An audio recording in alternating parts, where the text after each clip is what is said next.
Monday, December 7th, and we will call this meeting to order at 5:35 p.m. We'll begin with the Pledge of Allegiance. I pledge allegiance to the flag of the United States of America, and to the republic for which it stands, one nation, under God, indivisible, with liberty and justice for all. We will begin with agenda item number 2 is the school committee member introductions, and we can start with Bobby remotely and then go to Karen. Good evening, Bobby Avery, Chief Administrative Officer. Karen Paquette, Assistant Superintendent. Bruce Damon, representing Ward 1 and Chair of Facilities. I was in physical ed 2. Kieran Majoris Collins, Ward 3 and Chair of Curriculum. Jake Langlis, Superintendent. Megan Parks, at large. Daniel Whitlow, Ward 4, Negotiations. Leah Hawkins, Ward 5. Ron Potvin, Ward 6, Chair of Finance. Paul Vogelant, Ward 7. Alicia Ring, City Council Representative, Parliamentarian, and Shared Policy. Thank you. Agenda item number 3 is our COVID update. We had an interesting day today. I know that many of you saw the email. And before I dive too deep, welcome, Paul, to the committee. Thank you for stepping up to an open position that we really needed and taking on the challenge of supporting our students. Pleasure, thank you. So McMahon this morning started with a report of a staff positive. The staff happens to have a role in which they go from place to place in the building, and on the particular day of last being at work, covered a couple of things, including some lunches. And so we had a number of classrooms impacted. Initially, it looked at about 40 students, and as we continued our tracing, found it to be another full group. So as of, I would say around noon, we had those numbers pretty well nailed down and parents communicated with. So we had 51 students in that first grouping and 6 staff that needed to quarantine. As a result of the size of that grouping of staff, they would have cohort B go remote at the end of the week with those particular teachers. Having said that, to speak about the complexities of COVID, Karen, Bobby, and I were meeting this morning, as we do weekly, and when this popped up during that meeting, then as we moved through our pieces, I went to McMahon because, as you know, our principal is currently working from home as a close contact who has been asked to quarantine. And our assistant principal, who has been doing a great job, Michelle Russell, had a number of symptoms and so was not available. And Connors actually helped out. I spoke with Principal Ferrara, who offered for Charlotte Nile, assistant principal, here to go over there. And we thought of Charlotte because she's worked there in the past, is familiar with the building, knows a number of staff. So we had the building covered in that sense.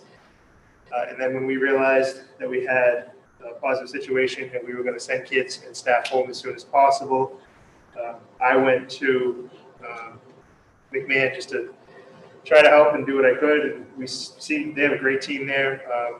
We were able to facilitate parents picking up, or parents and family members picking up students in the loop, using radios to go back and forth with who was who and who was here to pick them up. And again, we hit about noontime. I think I followed up with you with some new numbers around that time frame. I'm not sure exactly. And shortly after that, I got another phone call from Principal Eliason, who had another staff have a test result come in just around that noontime window, and get a hold of her to let her know a position that is different but has comparable movements around the school. Again, we've minimized these down to just a few people, and 2 of those few tested positive today, which prompted another round of tracing and communication. So between what I would say to be a critical mass of both teachers and function of the school and available staff for the office, including everyone from the front desk through to the principal, having contact with this individual. except for Amber, who was working remotely. Made the decision to have McMahon go into remote learning. There's 2 groups of quarantine, some that are able to come back on the 14th, at least on a piece of paper. So they'll have to quarantine through the 11th, which is this Friday by rule, and another group that has to quarantine through the 18th and able to return on the 21st, again, by rule. That's aligned with CDC and state officials. And with all of those things in place, so we have some families that need to have their student quarantine until, again, the 11th, some that will have their quarantine until the 18th, and all others are remote in that time frame. Amber and I talked about the return on the 21st date. That is, I guess, mathematically when they could return. Mind you, that's the week before the holiday, and there's school on the 21st and 22nd only. And so we wanted to make sure we could give families a date for the planning purposes. But I will note, and I want to say so publicly, if we have another positive come out of this school in the short term, the CDC will call it an outbreak, and it may shift those timeframes a bit depending on when exposures were and if other people become positive or test positive. And so we're watching that closely. As of right now, they'd be back on the 21st. Again, watching it closely as to whether or not they'll come back before the holiday at all, and continue to monitor the situation. That's an update from just today from McMahon. We had some other things come up as well that range from bowling leagues to a student who tested positive today that has not been in school since October 27th. I had to verify that, and it was in fact the case that student had some other reasons why they were quarantining, but has not been in contact with LHS since back in October. I thought maybe it was a mistake. They meant to put 11 instead of 10, but through verification, it was in fact October. But they tested positive today. So we still have some things happening, obviously, in the community. Some things impact our schools directly. Many others do not. And we continue to watch some of the metrics very carefully. One of the metrics I've told you that I continue to watch are our sub list. And so the makeup of our sub list includes people who are out that day, whether it's scheduled, PD, not feeling well, quarantine, you name it, they're on that list. There's also positions that have been created, like our building-based subs or positions like that are open. They always land on that list as well. It doesn't mean someone's out, so just want to be careful with the numbers. But I told you, I've been monitoring that around between the 70 and sometimes 80, but trying to make sure it's not 90 or above threshold in that window, but also drilling down to that level of school. So if it's 1 or 2 more per school and it gets bigger, it's not unmanageable. But if it's 8, 10 more in one school, it becomes unmanageable and we have to close that school. My latest report today, after morning completions, was 109.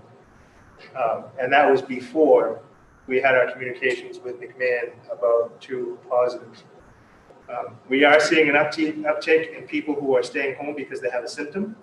It doesn't mean they all have COVID. It doesn't mean that we don't have a number of tests that are coming back negative, because we do. But we are in that season of people waking up, especially after that first big snowstorm with a sore throat, runny nose, a cough, what have you. And so it's taking its effect, because it's a symptom monitoring piece. And people who wake up with those symptoms should not go into work. They should not go into work. And so we're striking that balance. I'll open it up for questions. Yeah, remind us again what the CDC recommendations or mandates would be if there was one more positive case.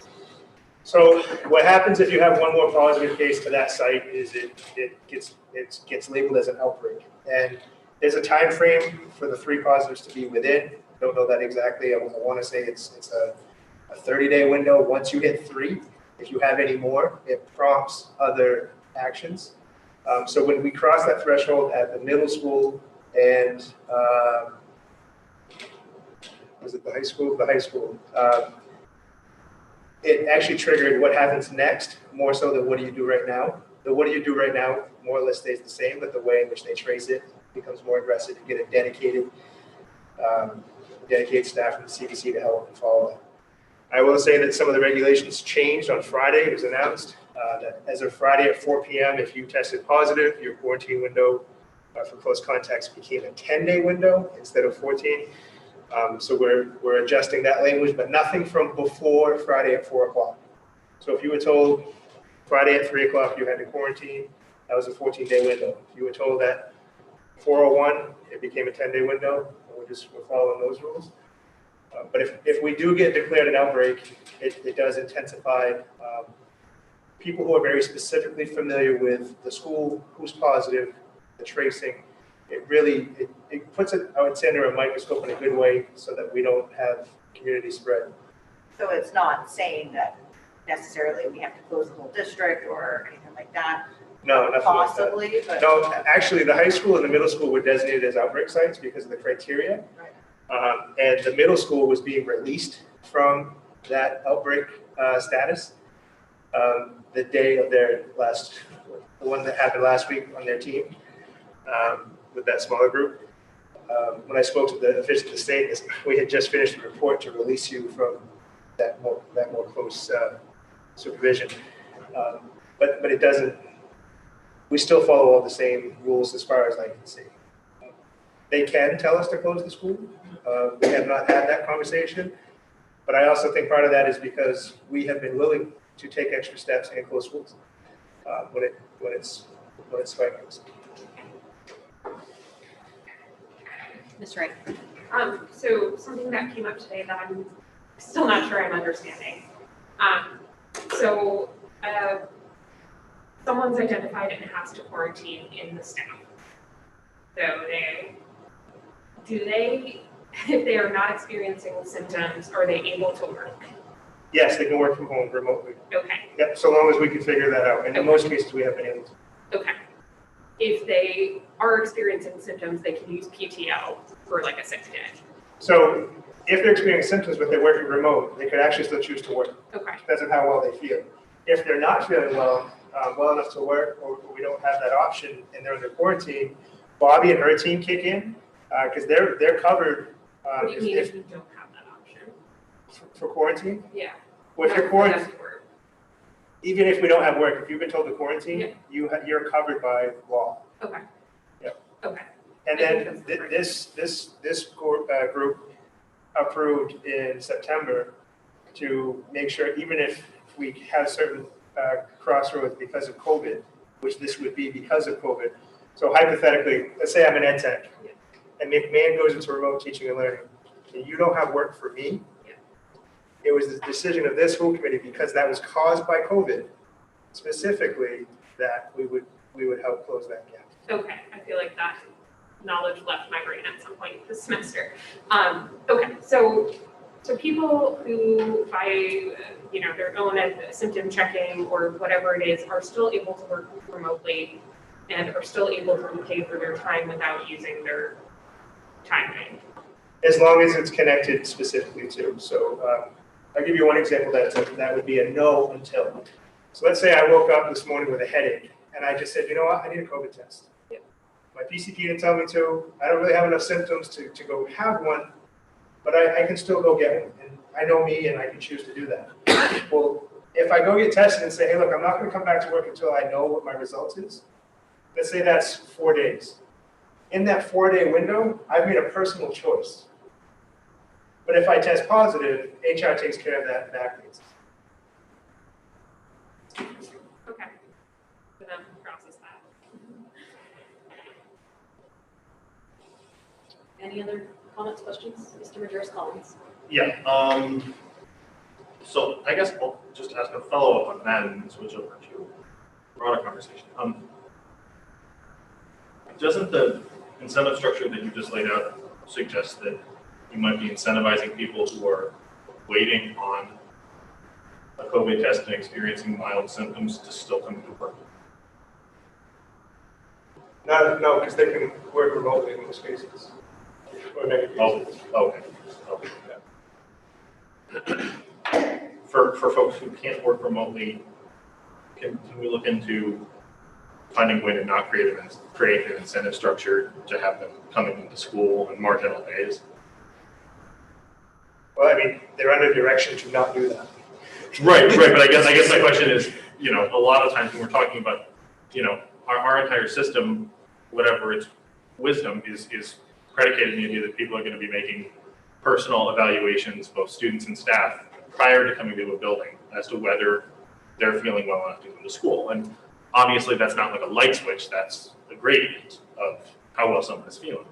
What I'm eager to have happen is for the district not to provide a financial incentive for someone to err on the side of attending when they could go either way, basically, is what I'm saying. Yeah, that would require action of the committee. Okay. And again, we get into the conversation that we had in August and September of if we don't have, I hear what you're saying, because there is a gradient there. If we don't have enough staff to host teaching and learning at school, then we would have to go to a limit. Right, and that segues into my next point, which is that today, Maine once again hit a record total of 427 cases announced today. I don't know if folks on this committee saw, but over the weekend, news broke that Androscoggin County no longer has any available ICU beds. And you know, throughout the conversations about COVID this entire semester, many folks have acknowledged that there is going to be a point where we need to go remote. And I think that we should have done it a long time ago, but the graphs are terrifying. And the last thing that I want to see is for this school committee to wait until we're having a moment of silence for a dead teacher or a dead student who got COVID and died because of it, whether they had access to an ICU bed or not. And you know, my perspective would be that we should go fully remote until after December break, when hopefully the federal government and the state government will be at least a couple weeks into beginning to roll out vaccines to the most vulnerable people and frontline workers in the community. And we can evaluate from there how fast vaccines are going to be able to be deployed and what the case numbers are. But the graphs that we see every day on the news and the newspaper are just terrifying. And I just can't live with myself if I don't do everything I can do to make sure that we don't have a member of our school community die of this. So once again, I'll make a motion to suspend the rules to consider going remote. Second. Is that a fair discussion? I think I should know this by now. No. It can, I think. Is there any discussion on suspending the rules? Ms. Rick? I mean, every time I reflect on this, it's just like, I feel like, why are we taking a chance with so many people who are involved in our school community? So I'd like to at least have the discussion about the item. I'm sure will be put on the table and discuss the specifics, but I hope folks will at least move an item onto the agenda. Just want to add, I know that from my chair, you know, that graph that you mentioned, Member Collins, it has the activities increased. It certainly increased over the last couple of weeks, just before the break and since. I also don't want to lose sight of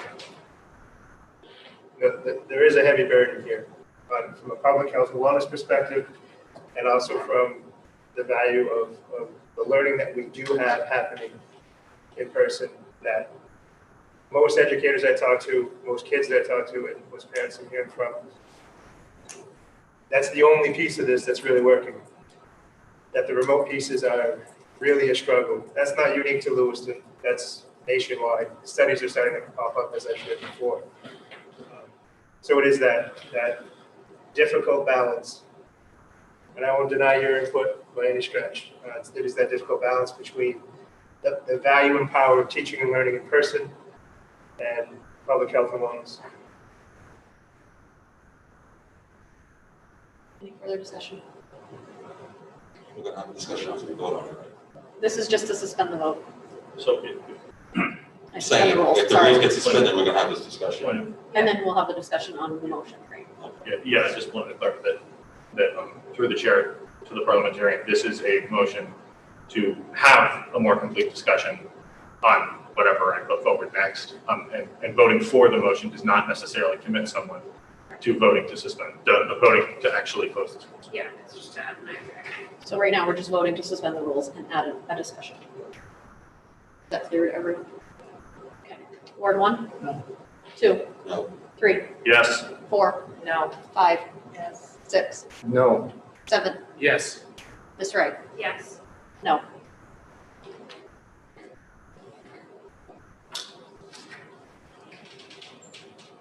Do you have any more on COVID update? Or do you want me to say?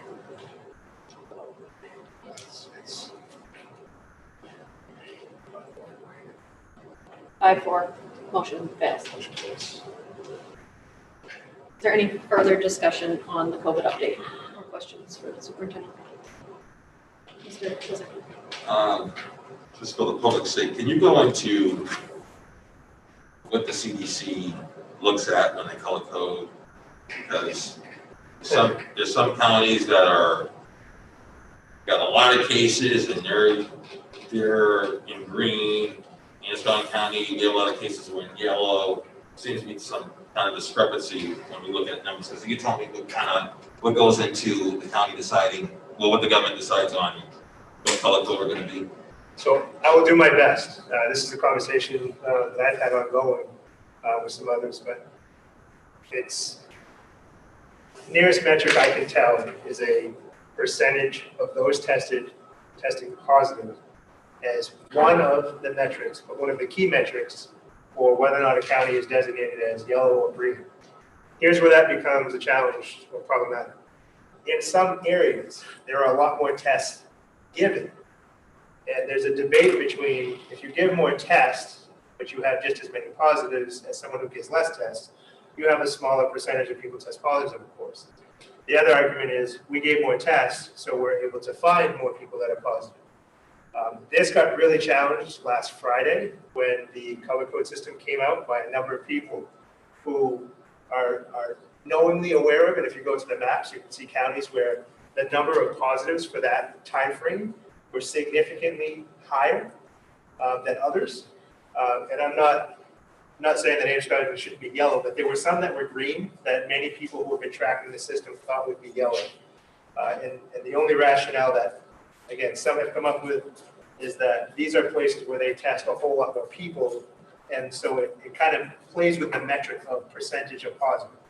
One example, the Portland area, between universities, medical facilities, transportation systems, including the airport, you will have far greater testing in that area than you would in, say, a more remote county that doesn't have those hubs. But because of that more testing, they could have more positives than, say, Androscoggin County or another county, but their metric is, the threshold is lower, but the metric is lower by percentage. The other thing that we've noticed is that there's some trending that's involved. If you read through, for example, the DOE notices or the governor's notice for color change, you'll see in some places it talks about the number of positives, and then in other places it talks about the percentages of positives based on either population or amount of tests done. And that's all within the same section of the report. So I've gotten a lot of questions about, well, why do they use a different data set for that group than this group? And so there's discrepancies in and amongst that data. What I will say is I'm not a CDC doctor or a person that makes those decisions and has those metrics, nor do I have access to the information that they have access to. So my inclination is to just believe them and understand it, but when I get a lot of questions, I dig deeper, and as I dig deeper, it's hard to follow. Much of the metric is really around percent positive, or is it based on population? But again, that varies. I probably made that more confusing than anything, but I guess my point and my answer is it's confusing to people how some counties become yellow and how some stay. The reason why I ask, because when you go on the site, it says for cases, Cumberland County is 4,267, and Escargot has 1,706. That's, you know, that's all I'm asking. One question I got asked, and I really think the CDC rises above this, but one question I got asked is this about politics? Do other people in Cumberland County that inflects their political will in other places to get things done? I don't want to go down that road. I don't believe that to be the case. But again, there's enough gray area in the determination of the color designation to make people ask those kinds of questions.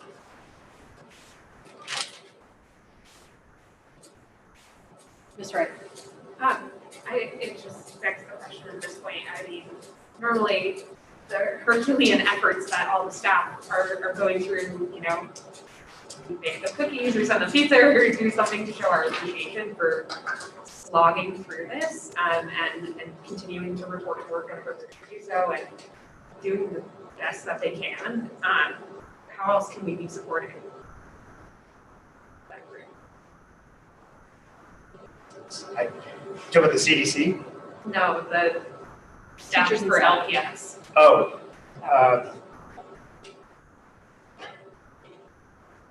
I'm sorry, I thought you were framing your question around the CDC question. So No, how do we support our staff better? Because we can't go see them, we can't send them anything. It's really an ongoing challenge. I mean, I think the first line is to say thank you and understand and appreciate what they're going through to the best we can.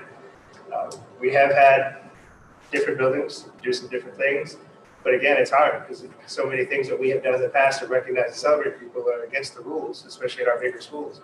We can't put 75 staff in a room and say, I want to recognize this person and say thank you. I know some little things that we tried to do from the central office is make sure when it comes to different media outlets and whatnot who want information from us that we're also trying to get in, plug that our teachers and our nurses, our staff as a whole just do amazing work. And we're thankful for it. But yeah, to that end, I mean, I'm not so good at baking cookies and whatnot, but I'm open to some different ideas of what we can do to lift that spirit up a little bit. I think now's a moment to recognize it. We're so close to the end of the semester, and I just cannot imagine what folks in the system have been through.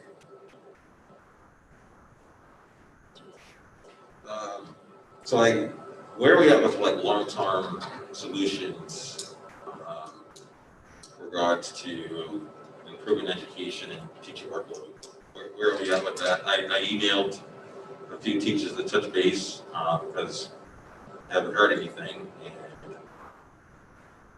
And I guess one of the things they said that they were very grateful for the Wednesdays. They thought it was a great kind of temporary short-term solution.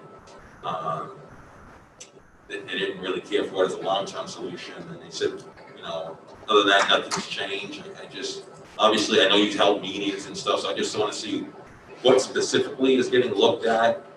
And when are we gonna, or one of the teachers, not necessarily me, one of the teachers gonna have an answer, whether it's, hey, it is what it is, or hey, this is what we're gonna do to improve education and teacher work. So that, any ideas have been generated, including when we did the teacher Zoom to get a list of ideas. Many of those have filtered its way to the negotiations team to do their work, and I know that they're still working at it. But I know that's where that piece lands right now. To my knowledge, is I don't know if later in the meeting, negotiation team wants to provide an update. Or Bobby, do you want to add anything to? Yeah, so I think Tanya will be reporting out as far as the negotiations committee. And I think that will, it's not going to answer it, Elgin, but that'll be the answer when she reports out. So she just said that's not going to answer my question. So what's Not currently. So certain things cannot be discussed in public session. Yeah, I realize that part of it. I'm sure. I'm just trying to say, what is there an answer for my question? Obviously, there's an answer to. Well, it wouldn't be right now. Not in public session. Okay. What I'm saying, I get what you're saying, that this thing's in negotiations. What is there things besides the contract that's on the table? That's what I'm asking. But that's not anything to do with negotiations. So things that we've done in-house, outside of negotiations is principals and directors have made a commitment to do what they can to be very mindful of the professional time they're providing to staff when they do have staff. So, trying to shrink a staff meeting, trying to shrink some other pieces where they can. We still have, different things we need to do to conduct our business. But to be mindful of those capacities has been on the forefront. I know there's a number of other things that are attached to negotiation that I don't want to get into here and violate that process. So last Monday, you said you had a meeting that you missed. Was that part of the negotiations? Oh, no, that's the teacher advisory group. It's a number of teachers who Karen meets with on a regular basis, and I've started to attend those meetings when I can, that are really just conversations about different components. So, for example, one of the conversations that Karen filled me in on, Karen, do you want to give an update of just like what was the discussion about last week to give a sense of? Sure. So there was a need to make sure we were clear around the transition from if and when we go from hybrid to remote. The expectations for the staff, which would then trickle down to what those expectations were for students and families. And so most specifically at the elementary level. So a draft was created. It was then shared with the advisory group prior to the meeting. They collected some feedback, and we met to discuss that feedback, which prompted some changes and some adjustments to those expectations, so that everybody was clear. And it just went into more detail than the draft plan we had created in this past summer. So we started the conversation with that. The group shared that feedback, and then really we did some problem solving, and I don't know if we got to the bottom of any of it, but we talked about some of the issues that teachers are facing, like attendance and ways in which folks in the group have tried to address attendance, student attendance and engagement. And some of those concerns were brought to me, as well as, again, problem solve some of that together. And I made those adjustments to the transition expectations. It was then shared out with them again, as well as with administration, and some additional tweaks were made. Most of those meetings do involve Alice and I usually have a conversation before those meetings about what the topics will be, what we're looking for feedback on, and then we go from there. So some of the things that have come up through some of our conversations were brought up again at that meeting, and other things were discussed and they were provided feedback.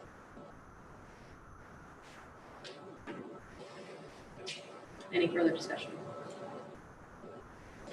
I just want to say really briefly, last week, the end of last week, I was sick with a stomach bug. And then Friday night, my mother calls me. Now, I'm in one of those unfortunate situations. My blood family is across the continent. They're in Alaska and Washington State.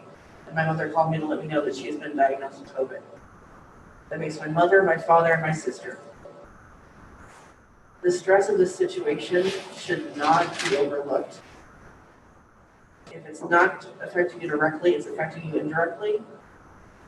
Don't take it for granted. Because I'm one of those people, I have a cast iron gut, I hardly get sick. I have been sicker this year than at any other point in my life. And I'm not going to say it's all stress. I'm not going to say it's all stress, but I'm pretty sure it's having an impact. Our teachers are heroes in my mind because they're going to work in a situation that the mom in me says, stay home, board your windows, put up plastic, you know, the whole sanitation run through. Our teachers are doing it anyway because that's what they feel is best for our kids. And I can't ask more than that. I wish we were in a system, in a society where it was okay, we would stay home and get paid to stay home and stay healthy. We aren't in that system. Our teachers are my heroes. They're doing work I couldn't do. And they're going through the growing pains. This is new for everybody. And they're, like she said, they're slogging through. I almost want to do like a fund me something and ask for people to pitch in like $3 a piece so we can get them all gift cards for massages after this mess is over or something. But this is not a good situation for anybody. And I think we need to be supportive of everybody. And that means not writing people down when things don't fit exactly the way we want them to. This is very much square peg, round hole territory. We're patching holes as we find them.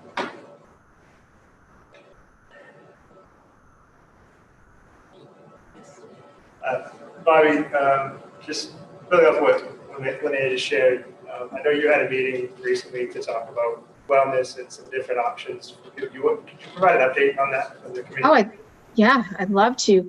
So our new HR director, Kim, and Allison and I, we're collaborating right now on how we can further explore all of the member assistance program features and functions of that program.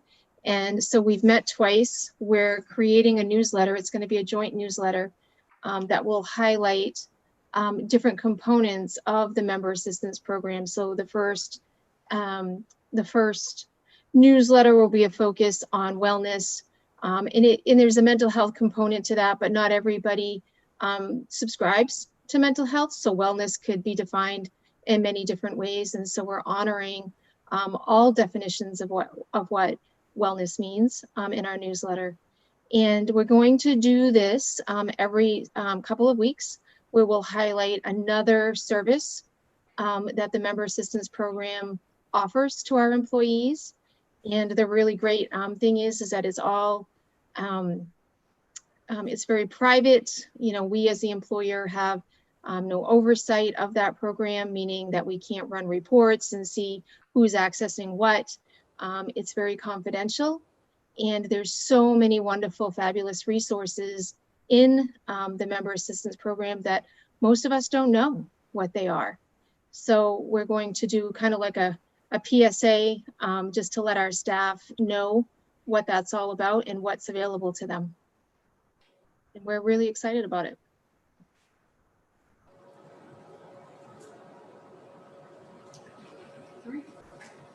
Agenda item number 4 is the consent agenda. Are there any members of the consent agenda that members would like set aside?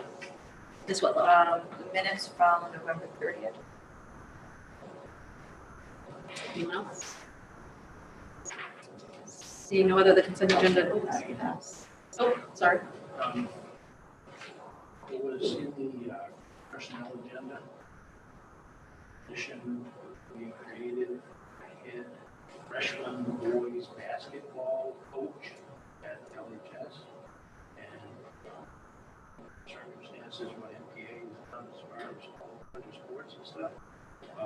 This is another one of those stipends that I haven't read all of that. So the MPA did push back some things. The phase 1, which is independent and small group items, they still have some things happening at the sports level.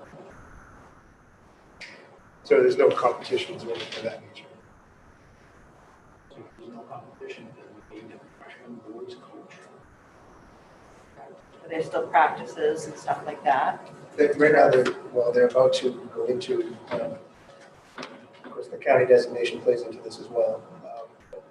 It's individual skill drill, some small group things, but no scrimmages, no competitions.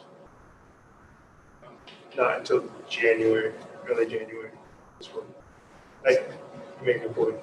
Would you like that item set aside so we can have further committee-wide discussion on it? Okay. Any other items need to be set aside? Pending those two items, the consent agenda is, oh, Mr. Majer's calling. Yeah. See, the November 2nd minutes. As I recall, that meeting had a lot of different motions made by different So people. normally we approve the consent agenda once everybody has set what they want aside, and then we have a discussion on the items. Fair enough, setting that aside. Any other items to set aside? Okay, What's that, is what? The 5-hour meeting one. When we had lots of employees present and you had the motion and yeah. so other than the items that have been set aside, the consent agenda has passed. The first item was Ms. Whitlow's. Yeah, so November 30th, the second vote, I'm sorry, the first vote says that Damon, Physic, Hawkins Oh, that's good. were against it, that Hawkins should be Whitlow.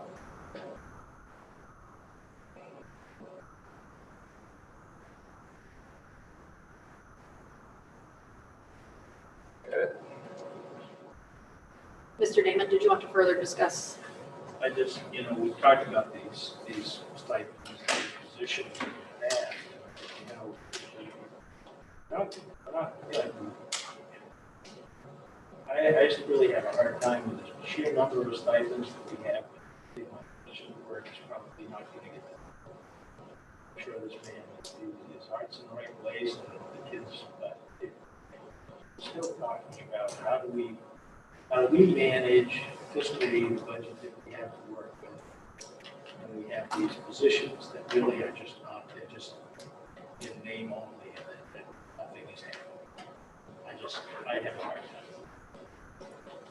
This, right. Tend to agree with Member Damon. I was on LinkedIn recently posting something about a panel, and I always advertise jobs to you. And I had all of these coaches' jobs in my queue because they're in Lewiston, not because I know anything about athletics. And so it seems like we are actively posting these and pursuing candidates for these roles. So I think to Member David's point, it would be helpful to have the discussion and clarify what our approach is as a committee. I think what I assumed at the beginning of the year was we would keep everyone whole who was already here, but as folks left the district, there's no relationship already built, and that's the value of coaches for sure. They have these great relationships. They help students engage. Athletic coaches is what I'm referencing, and it just seems a little silly to give them a position and a stipend when that relationship building can't happen in the same way. I'm sure there's other athletic staff who are still there who can be supportive too. So it might just, it sounds like we're pinching pennies at this point, but I think it warrants the discussion. Are we only discussing the boys' position, or are we also discussing the girls' position that's also on here? I think all of them. I think all of the stipend positions really, I just really have a hard time. There's a lot of them Yes. that are within within the education piece of the school as well, that everything is happening because of where we're at. The rest of the stipends are. Mr. Correspondent? Yes. So, just in the interest of, procedure, I would point out that we did just hire all of the people on this list other than freshman boys basketball coach. So, while I can certainly see the logic of discussing all the coaching together, because only one position was pulled off for a separate discussion, Point And of the consent clarification, agenda. wouldn't it be the whole of it? It's Agenda? the entire personnel agenda that gets set aside, not just Oh, that one is it? individual Yeah. line item. okay, my objections are not an issue, context based. Are you good? No, I was, yeah, so I wanted to chime in on the issue. Okay. But, okay, so setting aside my procedural question, and thanks for the clarification. I think that there's something to be said for the position that Member Ray is advocating. I firmly believe that we should be paying everyone who is currently in the district. And I don't think we should get rid of any of these positions long-term because they're all important when everyone is vaccinated and this pandemic has come to an end. We will be back to playing sports and Lewiston will be back to winning. But for the time being, it does strike me as a little strange.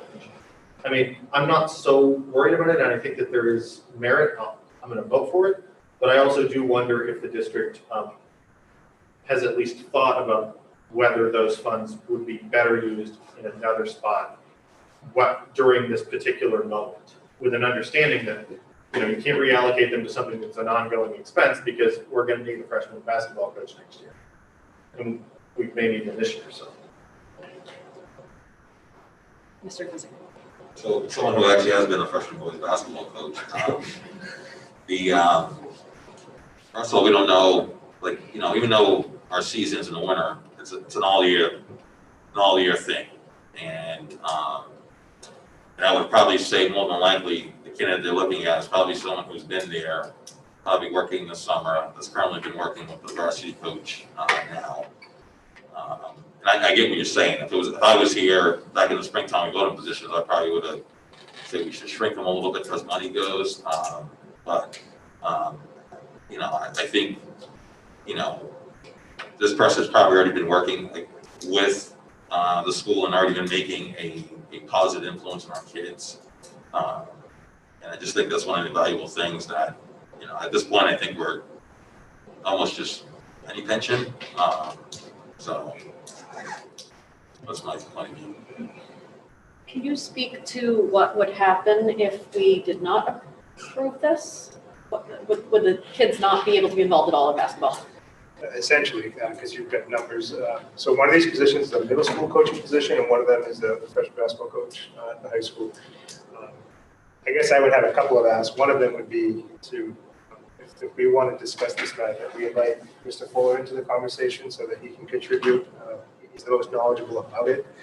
But I would also say that the MPA, DHS, HHS, Principals Association, and the DOE, CDC, there was a number of organizations that came together. It was not an easy process to establish the controlled phase-in protocols for any of the seasons. They did so in the fall as well. Most of those seasons all ran in some kind of capacity. And I know that in June, July, we were talking about, are we really going to hire this coach to do this thing? And those things ended up happening. So that's one lens to look at it. But that controlled phase-in is scheduled with permissions to begin today. Again, I know there's color designations and there's pushing back in competitions. So I guess maybe a soft spot for me. I'd want Mr. Fuller to have an opportunity to speak to it if it's something that we're going to take up. And then again, my second piece is the allowability of it has been well thought out. And I close with, there might not be a competitive season in some of these sports. That's a reality. But if you're a middle school student that's always wanted to play ball for the school, or you're one of those 15, 18 kids that might make that freshman team, it means everything to you. And so, but I hear you. If we don't have a season, what do we buy? Mrs. Whitlow. I just want to remind the board that we have had this conversation. And in the past, I was one to say, no, we shouldn't be paying coaches if we're not going to have a season. But this board voted to continue to pay coaches. And to pull that right now would be absurd. That would give our teachers and athletic directors a reason to not trust us. So I just want to remind everyone. Ms. Hawkins. Because they're not serving as coaches right now. They're helping in classrooms. They're helping students in other ways, as far as I'm aware. They're coaching outside of the basketball field, their field, cold slammer. They're doing other things to assist in the schools last I knew. So they are working, maybe not typical for that position, but they are working. I would be concerned about pulling just these two positions just because they're in front of us right now and allowing all of the other positions to continue to be funded with their stipends. That seems wrong. I know we have other people who want to comment, but I would recommend that maybe we should table these two items till next Monday's meeting and then have a further discussion when Mr. Fuller can be here and we can discuss it as a whole. Second that. Discussion. Is this a new discussion or your hand is still up from the other? Well, it's the same thing. Okay, Mr. Majerus Collins. So, I wholly agree with Member Willow's point, and I was on the other side of the issue from her in the spring. Under no circumstances should we consider taking away stipends from people who are already working for the district. And in my view, we should not table these positions in front of us tonight because these are real people who have been offered a job, and we have no real reason to say no to them. I think that the question might be whether we should have a broader conversation about positions that are not filled, where there's not a person in them, there's not a candidate for them yet, and whether there can be potentially a pause. And from what Superintendent Langlis just said, I'm not sure that I think that there should be one, but it may be worth talking about a pause on replacement hiring when we're not having seasons. But if there's someone in a position and they're staying in the position, we need to pay them, absolutely, and we should hire these people tonight. So both of these positions are set to begin effective December 14th. So if we tabled it till next Monday, that wouldn't be denying them of anything. Mr. Majerus Collins. So my follow-up would be, I don't think that anyone who has been, I assume the people on this list are made aware of the fact that they're in front of the school committee for hiring. I don't think anyone who's been offered a job, conditional upon school committee approval, should have that yanked away, including someone who we're not even seeing in front of us tonight who's going to be in front of us in January. What I'm saying is, if we haven't made an offer yet, if we haven't made a decision, if we haven't even posted a position yet, that's the conversation that I think we ought to have. And truth be told, it may be the case that by the time we get to anything that's new positions, we're already at the tail end of the pandemic and we're talking about, this isn't a particularly fruitful conversation, but that's the conversation I think is most useful rather than these folks. Just for clarification, you're talking about bringing up coaching positions or stipends for future things, but not these two, just to have a. So basically what I'm saying is that if we have unfilled coaching positions that we haven't started soliciting applications for, I think that we should at least have a conversation as a committee with Mr. Fuller about whether we should continue to hire for those while the pandemic is ongoing. I think anyone who's been hired or is already working here or even is in the final stages of an interview, these are small dollar amounts on an individual basis. I think the question is about the vacant positions going forward. Mr. Fiscal.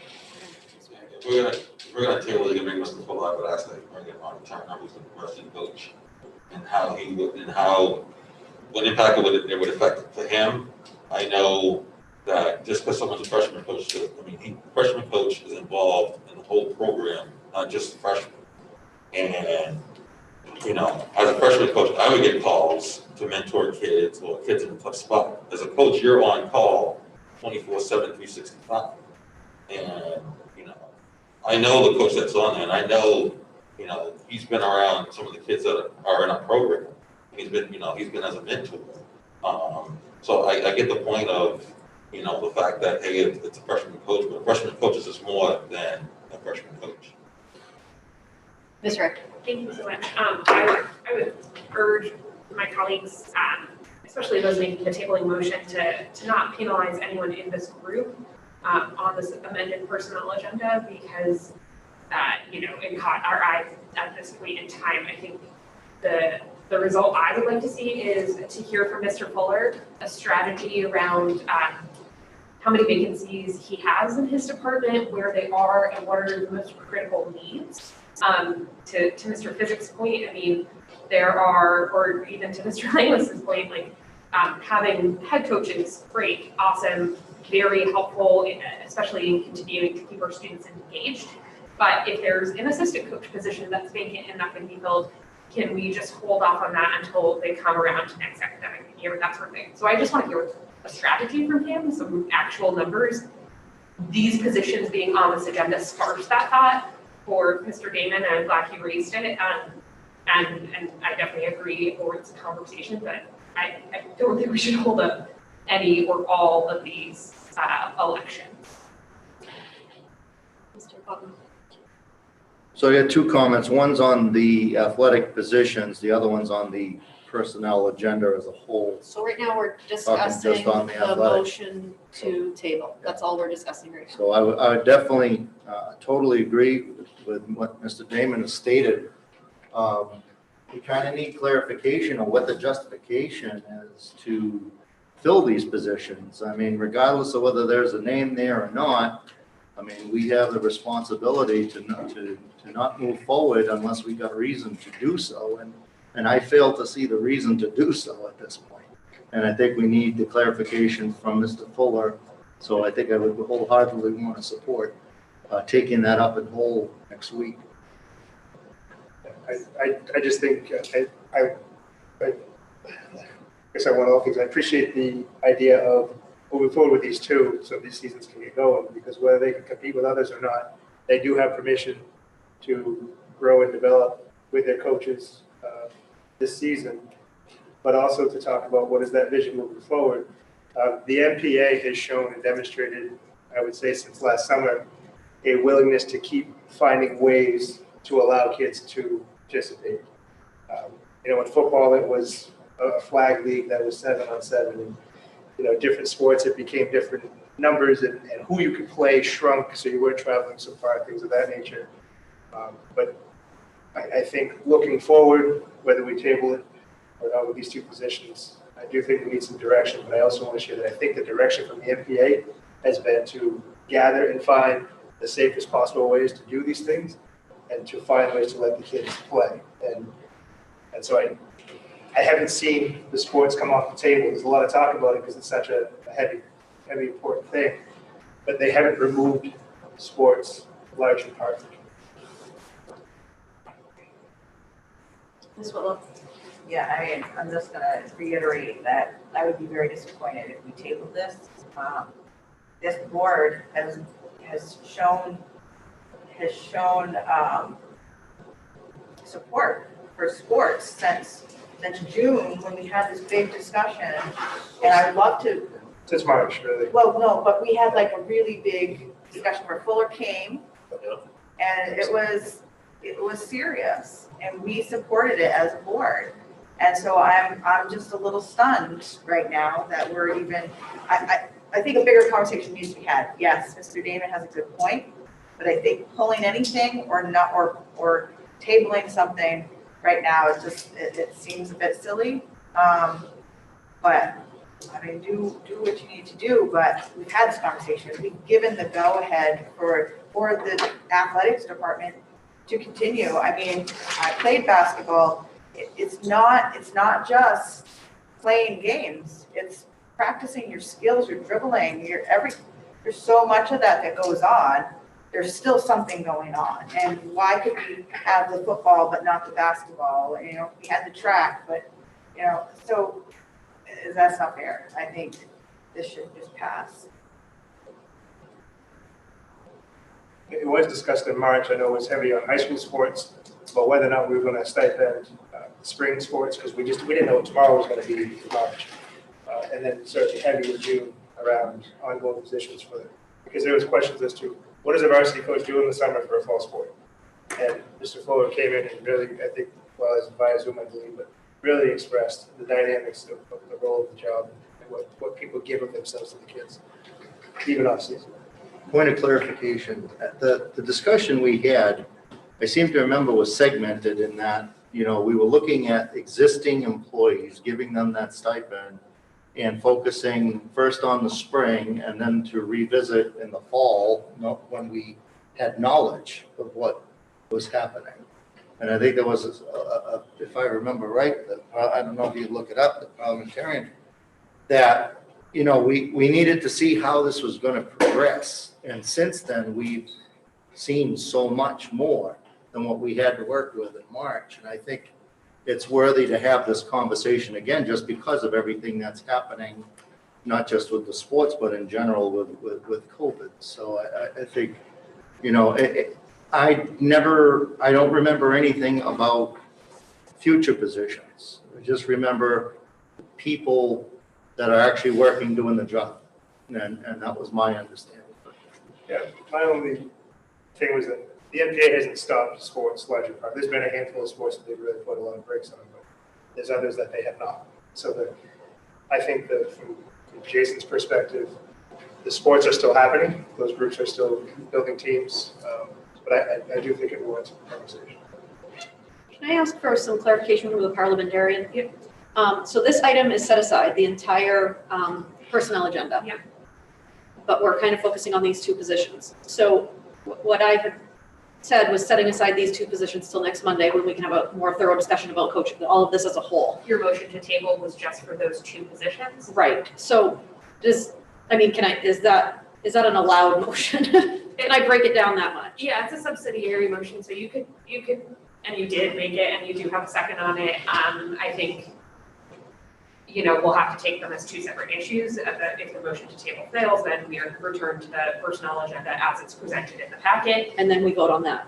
Yeah, and there could be further discussion of the agenda as a whole, but it sounds like based on Mr. Damon's original setting aside that the discussion will probably be over once we handle your tabling motion. Okay. That's clear. Thank you. Madam Chair, will there be public input? Allison has something.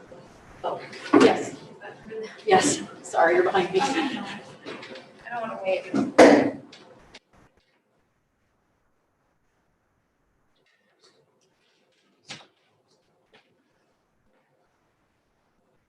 For the opportunity to speak. Allison Litton, LEA president. Normally I don't have much input on sports, but there were a couple of things that came up and I just want to offer some clarification. The first thing was that, you know, what are these folks doing if they're not doing sports? The majority of folks that have stipended positions here in Lewiston are Lewiston employees. They're working as ed techs or certified folks. So they are definitely mentoring, they are doing their day job, and they are prepping for their stipended position. So the timing makes me pretty nervous. If there's only a couple of days there, that teams, regardless of what they're doing, have already started to get ready to work towards scheduling, to work towards who's involved in that, parent permission, all of those things. So I'd be cautious about pushing it out too far because that is somebody's bill that they're counting on. It has been negotiated. Stipends are negotiated in our formal agreements, and that money has been budgeted. So taking that away, I'd be curious as to where those funds would go if they weren't going towards that. But again, if this was a conversation in August about a December start date, I think that would look a little bit different. But we're in December and looking just a few days out. So, thank you. Mr. Richards-Collins. Yeah, I think it's worth having a conversation with Director Fuller and other folks about unfilled coaching positions in the future.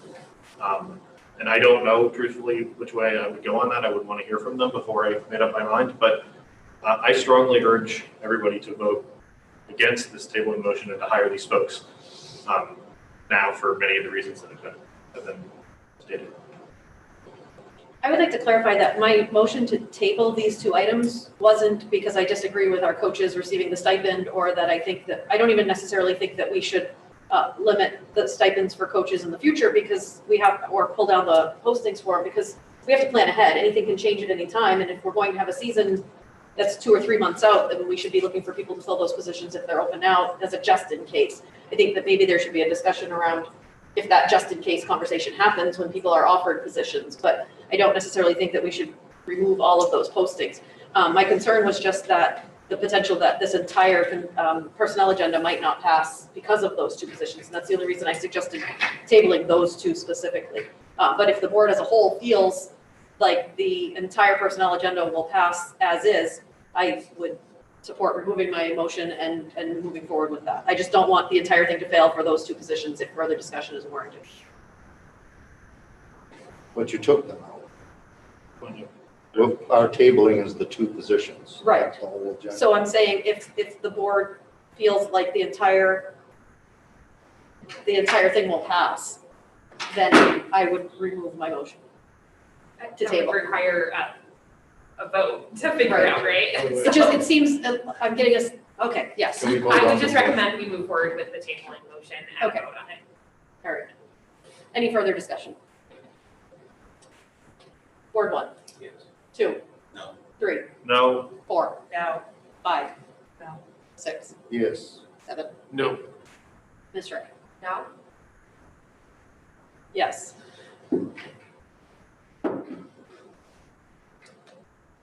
And then now we vote on the Whole complete, thing, if there's discussion, that's allowable do now. we need a motion? no, It's just procedural. procedural. Is there any further discussion on the entire personnel agenda? Mr. Papa? I just want to throw something out to everybody regarding whatever we're going to be talking about, sports, ed techs, teachers. Moving forward this year in COVID, we've had to do things differently. Some positions have been overburdened, some positions we're scratching our heads wondering, okay, what exactly are they doing? If we go remote, which is a remote possibility, but a possibility just the same, what are some of these positions going to be doing? We don't even have that clarification. We're facing significant challenges, as I'll talk about later on the finance board, in the future about revenue streams, while at the same time, every single one of us have made a proposal to add something to the budget this year. And those asks are in the millions of dollars. We have no idea what condition the state is in. I know when we get the recession last year, it was a $3 million hit. Don't know if it's going to come. Don't know if we're going to get relief. I really would throw out the red flag of caution to everybody regarding all positions at this point, that we should have a discussion to sincerely talk about the value of adding any positions at this point in our period of unknowing. This is money here. These are positions, and we don't even know where we're going from month to month. I mean, we have an idea of the present course, but things can change so much. And if we're serious about meeting our financial obligations, you know, it was mentioned a couple times tonight that these, you know, the athletic positions are penny wise type thing. We're going to need to start counting pennies, every single one of them. And there's an awful lot of pennies that I'm staring at this list here. So I don't know what action to take, and Jake, you can weigh in. I know we can talk about it on the finance committee, subcommittee, but as a greater whole, do we need to have that discussion? How would we have that discussion as a whole board? Because it's a major piece, and I know in Auburn, we froze our positions during the recession. And I'll tell you right now, there's no one going to tell me this is going to be better than what happened in 2008. So I think it's necessary that we have to at least have the discussion so that we're aware that if things do change, if we do go remote, well, what are these positions going to resort to? You know, a lot of people out there asking these questions, and as much as they want to support the education, want to support the teachers, when they see all these positions, they want to know what is it they're doing? And what are they going to be doing if things change? So what's your feedback on that? I think that this discussion would probably be more suited for future agenda items later in the meeting, because we're still in the consent agenda right now. Which, aren't we debating this personnel list? Yeah, but you're not talking about this personnel list, you're talking about having a future discussion, which would fall under future agenda items. Well, yeah, I mean, but I was using this. I get what you're saying.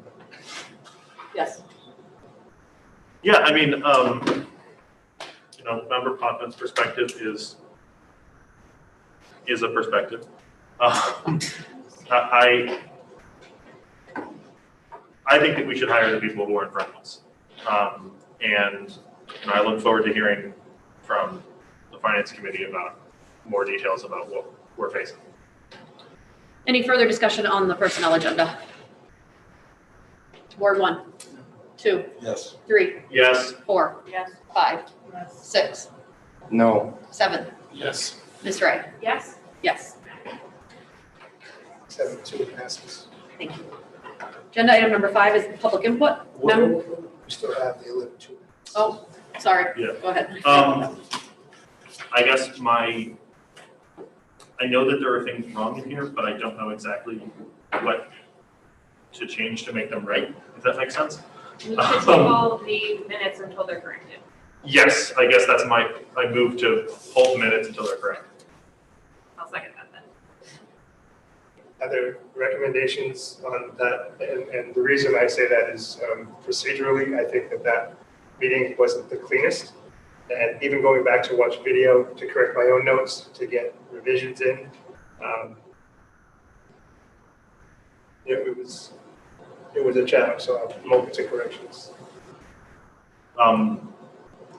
Basically, I think that some of the votes 1 through 7 are noted incorrectly. The one that immediately jumps to mind is vote number 4, which was an amendment that I offered to Member Physics' motion to delay its implementation until the day after the next school committee meeting, which was rejected, I believe, in a 4-4 vote, and here it's noted as passing 8-0. I think there are some other ones that are wonky too. I recognize that probably wasn't the cleanest meeting, but I also, as I recall, all of those votes were cast by roll call. And so any votes that weren't cast by roll call, I think, there weren't any, they were all cast by roll call. So, Yeah, I can check those. Yeah.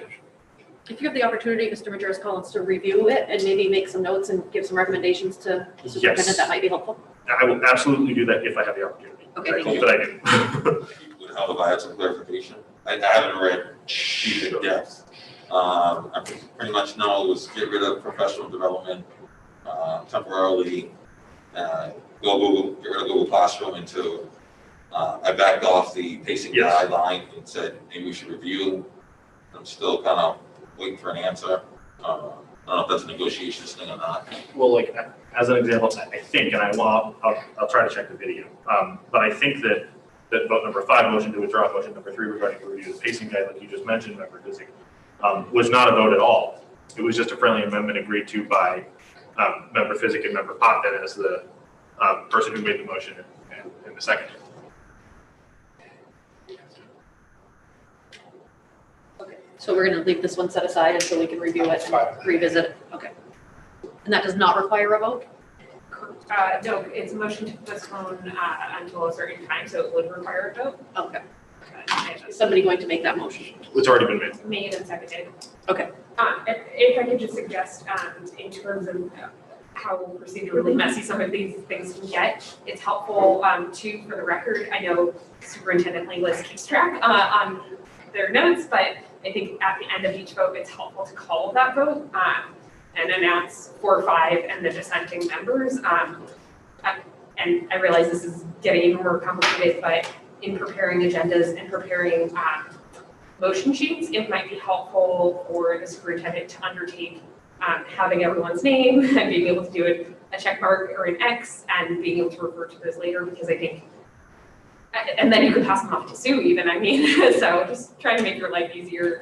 That's something we do at council. There's 7 boxes for every motion sheet that we have, so. I think something else that might smooth things out moving forward is we used to have a superintendent's recommended motion, and then we could kind of build from there rather than making motions and getting stuck in sort of that tunnel of amending and then all of that. And then that would open up a discussion on a motion that we could then build a more appropriate motion from rather than doing the 7 votes in one discussion. Yeah. That's what we get into is.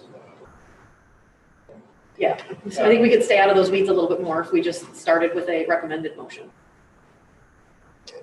Quick clarification, Member Majerus Collins asked for the 11-2 minutes to be set aside.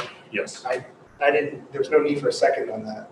I thought Member Gray said there was a second on. No. So, We asked for them to be postponed until the point at which they're corrected and come back to us, and I seconded that motion. When setting aside items from the consent agenda, our procedural rules say they don't need a motion and a second, they just move off for discussion. but a clarification, the motion that we're now undertaking Is the motion is a to tabling postpone. motion, right? Functionally, Say again? is a tabling motion, Yes. functionally, yes, okay. Until next Monday, or until they're corrected. Whenever. Yeah. Okay. If you don't get to them, I don't think it's tragic. Any further discussion? Ward 1, 2, Yes. 3, Yes. 4, Yes. 5, 6, Yes. 7. Yes. Ms. Wright? Yes. Yes. Vote passes 7-0. There's 9 of us. Sorry. 9-0.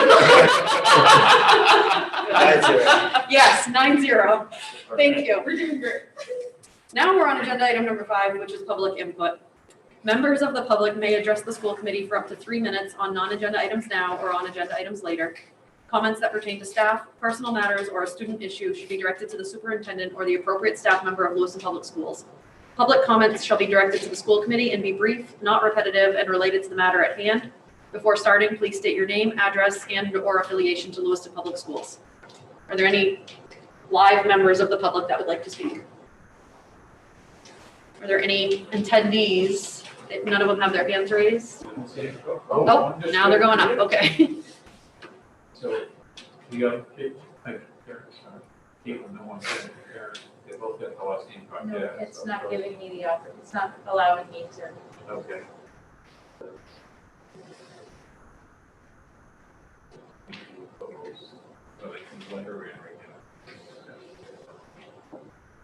Hi, Caitlin, can you hear us?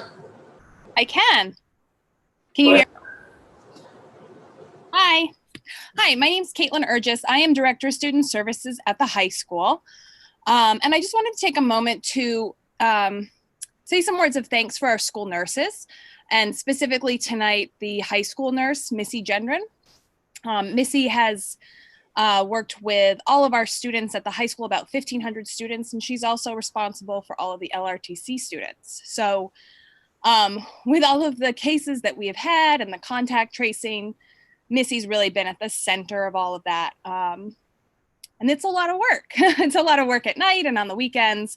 And so I just wanted to take a moment to thank her here publicly and to thank all of the school nurses as well.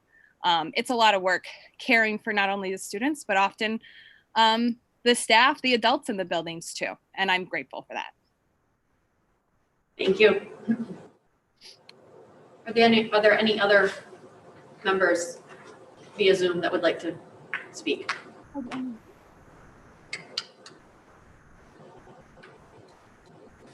All right.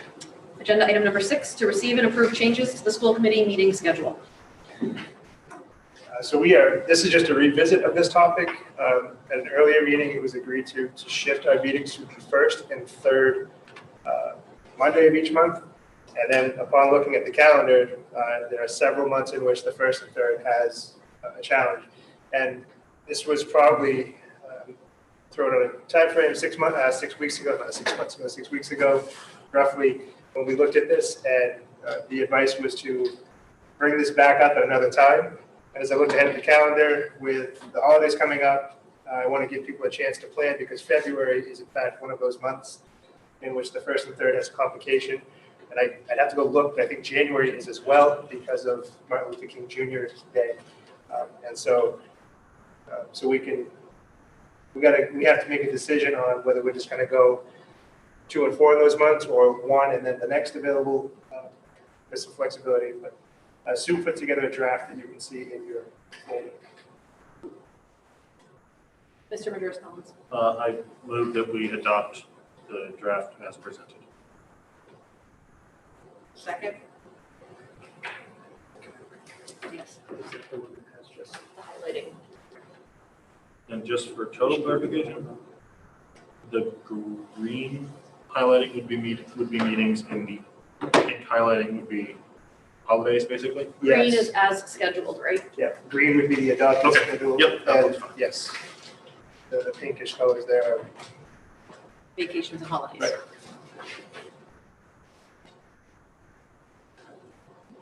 Any further discussion?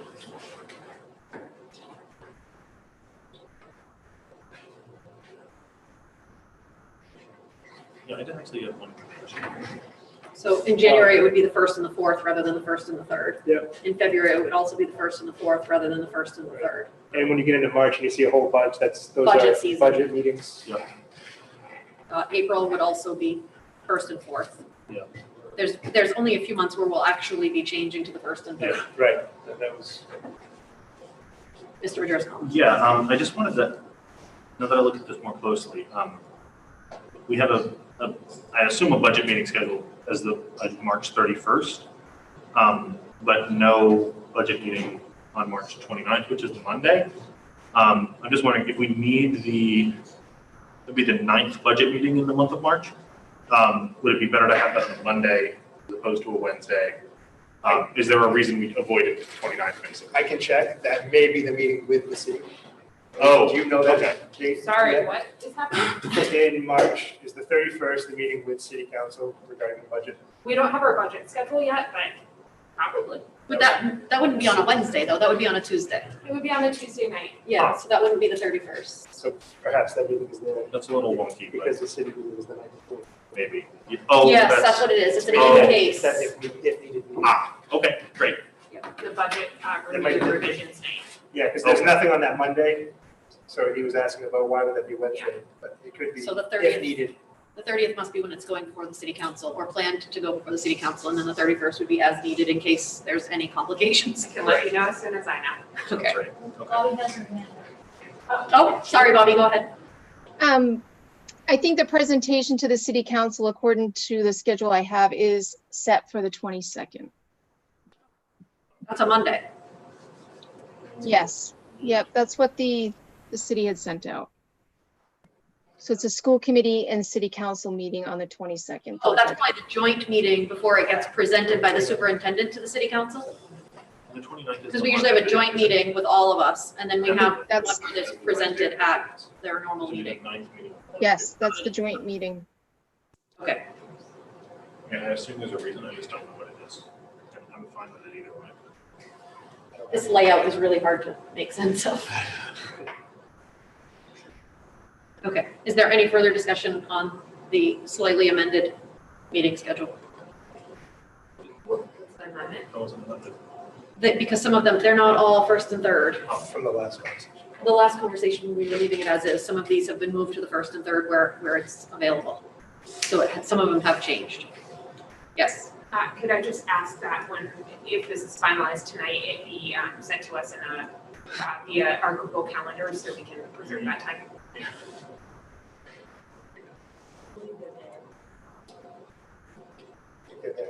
I believe she adjusted them on the Google Calendar. Sorry, what? I believe she adjusted it on the Google Calendar. Sue, I believe, adjusted it on the Google Calendar.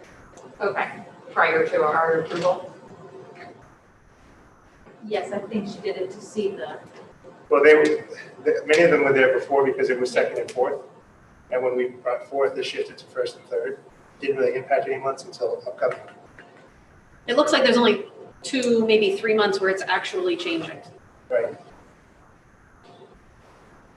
Because the Yes. 1st and 3rd didn't work very often. I misspoke, she did not make the adjustment. Okay, To but She did. I'm sure she will. I'm sorry, that was my mistake. Is there a motion? Yes. Second. Yes. Yes. Mine and I second it. Mr. Richards and Ms. Willow. Ward 1. Can you restate the motion? The motion is to accept the amended agenda, the amended schedule as in our packet. 2, Yes. 3, Yes. 4, Yes. 5, Yes. 6, Yes. 7. Yes. City Council Rep? Yes. Yes. Vote passes 7-0. I mean 9-0. Why do I keep doing that? 7 is the last number I say, so it stays with me. All right, agenda item number 7. To receive and approve the first reading of policy subsection, section D.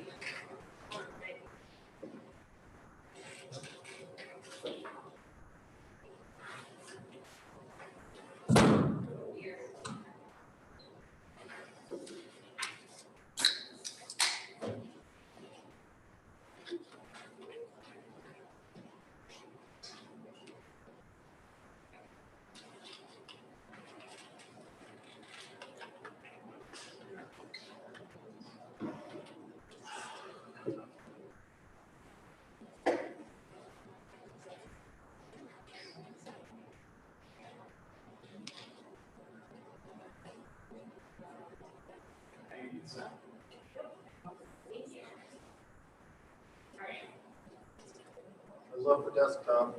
Thank you. Lily, Montana. Big sky. Or Alaska. Alaska.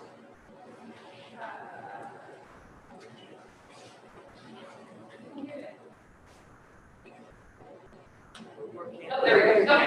Okay. All set?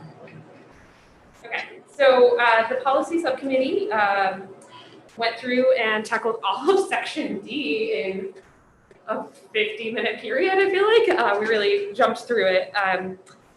So our approach to this section was to come in line with state law and also just make some basic clarifications and add a couple of policies. Everyone should have received a clean and attract changes copy. I believe I sent them 2 weeks ago because it was a lot of material to consume. So I figured I'd just run through what the updates are. I did have the review date as November 5th, which was a while back. We'll update that to it being either reviewed, adopted, or revised on tonight's date, if that's actually confirmed. So here we go. So in terms of our fiscal management, we're in a great spot with how we're defining how we manage our money and provide this foundational support for the schools. This was actually a great recommendation from Karen Paquette to talk about expending our funds in accordance with policy rather than using them wisely, which is just a weird euphemism, it feels like. We also added the legal reference that gives us the power to do this as a school committee. We had talked about adding in the finance committee, but because that's part of our procedural rules, we decided not to conflate the two with this policy. Any questions on policy DA? Okay. Policy DB, we just added a clarification from, we had a lot of gendered language in here, and so we moved from he/she to they. Nothing else changed here. I'll keep going. Then we get into a new policy, policy DD, which handles grants. Most of this is suggested language from the Maine School Board Association. They gave us some templates from other schools. Karen and I, again, worked closely on this one to make some updates that make a lot more sense for our school unit than others. The first being that grant applications or proposals involving expenditure must be approved by the board. So if we have to do matching funds, that would come before the board. But if it's just a grant where there's just going to be money coming in, we don't have to approve that. We felt that was appropriate for all the size of items that we manage every meeting, every year. The other point was to add that grant applications and proposals that apply to individual schools and programs must go to the building principal. The framework was just talking about individual schools, but we have outside programs. Impact Academy isn't necessarily always going to be associated with one unit, site, that sort of thing. We have, special education reaches over, coding initiative reaches over multiple schools, so that just felt appropriate. Any questions on grants? Mr. Majerus-Collins. Does this have any stipulations for size of grants in terms of, is there any wisdom in having grants above a certain size come to us just so that we're sort of vaguely aware of them?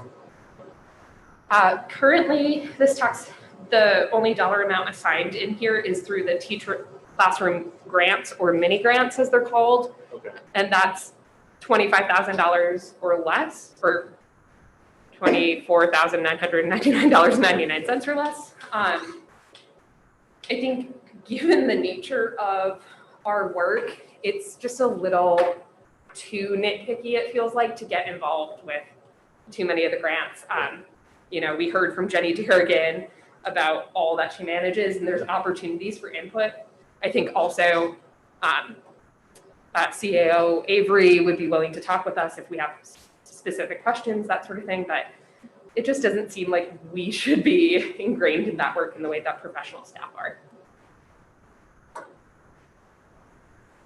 All right, I'm gonna take that as a move along.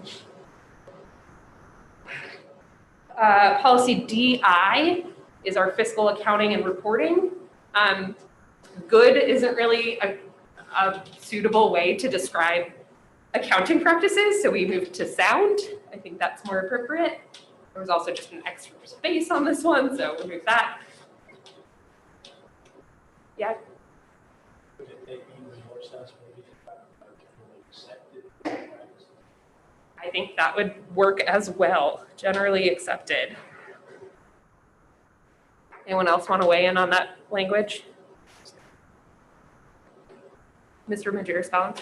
Yeah, any of those seem fine to me, but I guess if there's one that is more likely to pop up in state law, that would be the one we should go with. The standard accounting term is generally accepted. Okay. So, Dave, does Bobby have the opportunity to chime in on these if she wishes? She absolutely can. You can probably hear her. Bobby, you can hear us, right? Yes, I can hear you. Bobby, I don't know if you want to chime in on any of these. I just want to make sure. I can't see you on the screen, so I can't tell. Yeah. Is this the first reading or the second reading? First. It's the first. So I do have some disagreement as it relates to the grants. And I'd love the opportunity to be able to weigh in on that at some point. If this is the first reading, perhaps that can be done through the second reading.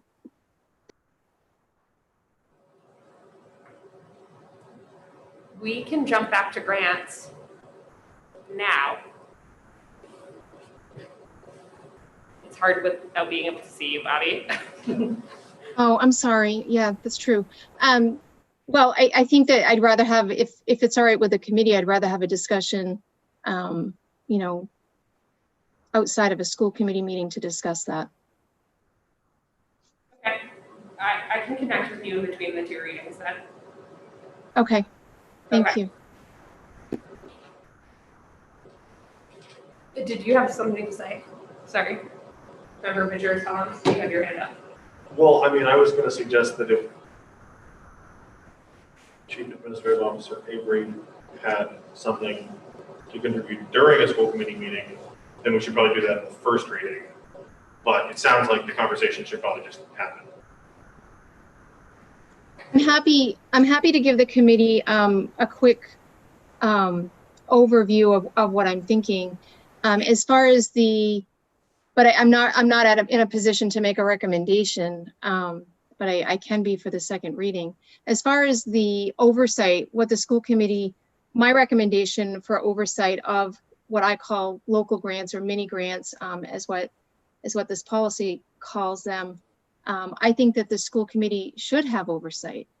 The school committee should know what's being requested, either at a certain at a certain level. And I think $25,000, the threshold, in my opinion, is a little high. That's a lot of money to be sitting in an activity account at a school, a local schoolhouse, or for a teacher to apply for a grant and not have any real fiscal oversight of that or any real knowledge of that grant coming in. I think that's a lot of money to put out there. I think that the thresholds should be much, much lower.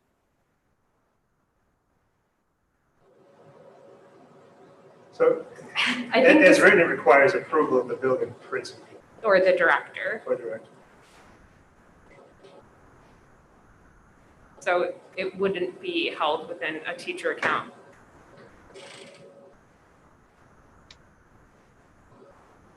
Maybe this is better suited for offline.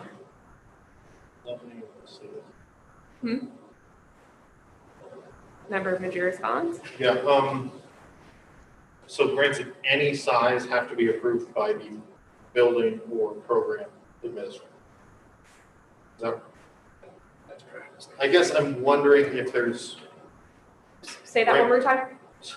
Grants of, under this policy, grants of any size would have to be approved by the building administrator or program administrator. Up to $25,000, and then it needs to And then move. it goes to Dingley? It moves to Dingley. Okay, I guess what I'm wondering in addition to, and I'm willing to hear more from Chief Administrative Officer Avery about what she believes the threshold might be there. But I'm wondering if on the other side, there's a grant amount that's so small that we shouldn't, I mean, if a classroom teacher can get $500 for books or something, I don't know, like, does that need to go through a principal, I guess is my question. According to this policy, it would. Right, so I guess I'm floating the possibility that maybe we want to have a grant size below which we don't need to involve an administrator. I'm going to disagree. Okay. And it relates to another policy within here talking about inventories. Okay. So I used to sit on the Lewiston Education Fund, which is a grant-making organization for Lewiston teachers. Yes. Those folks, those program directors, teachers, et cetera, who applied for those mini grants, I mean, I don't think we ever gave over $5,000 for them. We asked that they check in with their building principal or their director, and then those materials belong to LPS, not to that teacher or staff member or whatever it might be. So it becomes a part of our inventory, and so then the director, the building principal would have to know anyways. So in that case, it sounds like the grant-making organization was asking for that involvement as part of issuing the grant. But what I'm wondering is, and get to some things where it's like, it's not even, is it really a grant or is it, I mean, you try to formalize informal things, but you've got people buying supplies, and if teachers post, here's what I need for my classroom, and people want to, give money to purchase things for a classroom, are they potentially running afoul of this policy with something like that? That feels like a donation to me. Yeah, an in-kind donation rather than a grant. Okay. And the permission cycle is not really permission as much as awareness. So for example, we've had teachers put in for grants to get, say, $1,000. And with that grant money, they want to buy 2 iPads for their classroom.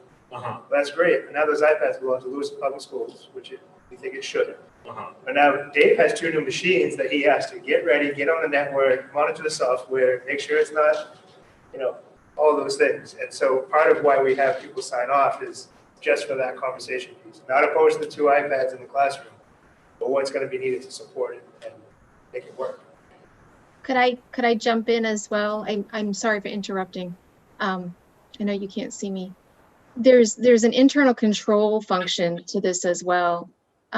So as an example, if I'm a teacher and I apply for a $250 grant, that $250 doesn't go to my checking account or my savings account. That needs to stay in a Lewiston Public Schools account. We have a fiduciary responsibility to account for all of that. So I'm not indicating that, that needs to come to the central office, but there should be some oversight. It should, in that example, that should sit in an activity account, but there does come a time when the threshold shouldn't, we should determine what that is, where it sits at the central office versus in an activity account. I can tell you, I've written 2 grant policies, what I call local grant policies, in the last 2 districts I've been in. And they've been roughly the same. In Portland, the superintendent at the time wanted oversight of everything that was $2,000 and over. And the building administrator maintained, that's just one example. The building administrator took care of everything that was $2,000 and under, and it sat into one of their activity accounts. So we just want to be careful that we have proper fiscal oversight of all that money that's coming in on behalf of Lewiston Public Schools.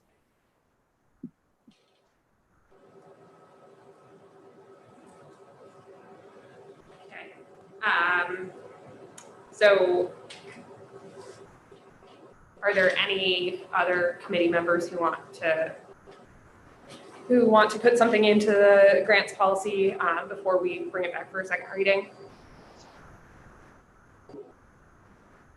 And what you put in that resolution, would it just be a recommendation for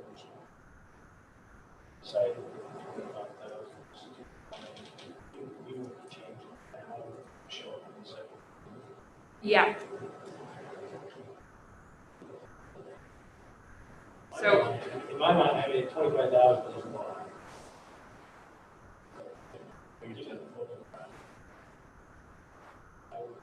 they're a more comfortable number? I think I'd be comfortable with something between 25,000. Okay.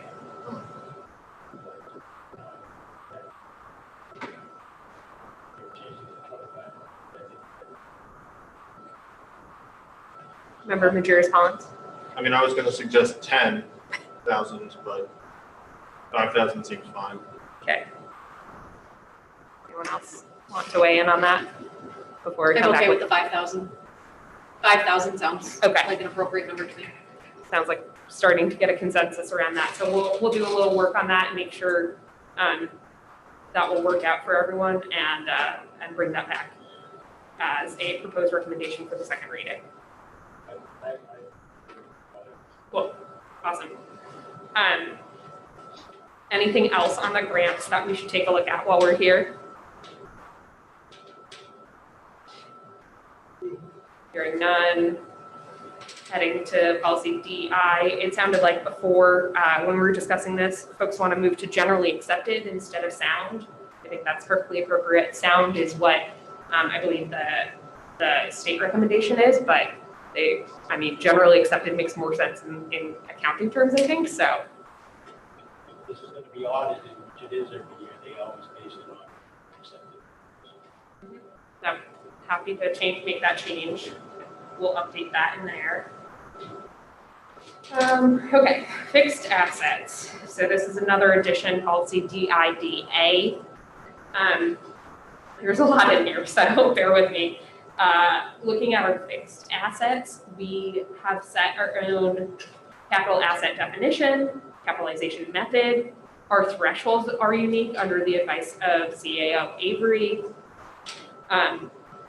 Our infrastructure assets now reference GASB, which I believe we talked about what it is. Governmental Accounting Standards Board. Statement number 34 is referenced a couple times in here, and that's best practice or better practice. We define other assets, depreciation and useful life, safeguarding and controlling fixed assets as well. Were there any red flags for anyone reading through this additional segment? Bobby, any from you? No. Okay, awesome. Anyone from the committee? Okay.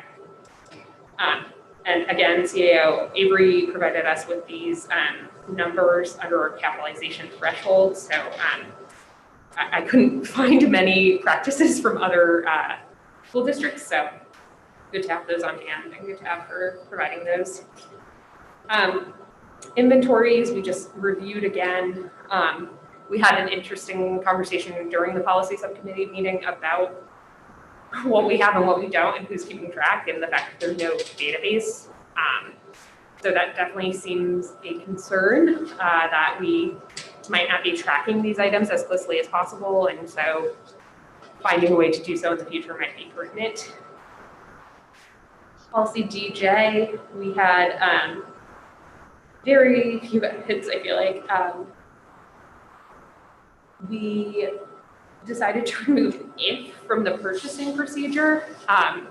The business office or director should be authorized by the superintendent, not if.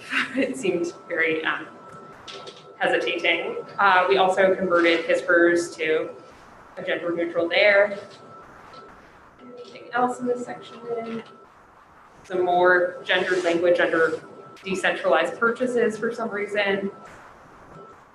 Or gendered language. I think that was the bulk of this. And then we added a cross-reference to another policy that we have within here that's coming up next. The legal references are all up to date already. Any discussions on policy DJ? Okay. Is this format working for people or no? Okay, there's some shrugs. Policy DJH, again, we dealt with our gendered language here. You will also notice that we deleted a reference to DJR, Federal Procurement Manual.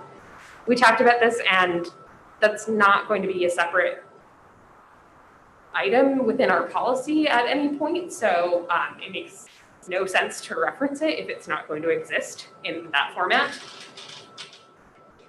The legal references and the other references kind of cover for that. Any questions, thoughts? Okay. Policy DM we just reviewed. Thoughts, feelings? None. Policy DN, again, pesky, gendered parts. We took those out. Questions on DN? And that is it. So we've got a couple edits. We're going to take a look at grants. We're going to look at generally accepted, changing that out. And I heard 5,000 was a number folks were comfortable with classroom grants, so we will use that as our guidance. Member Pajeris Collins. I was just going to make a motion that we receive and approve the first reading of policy section D.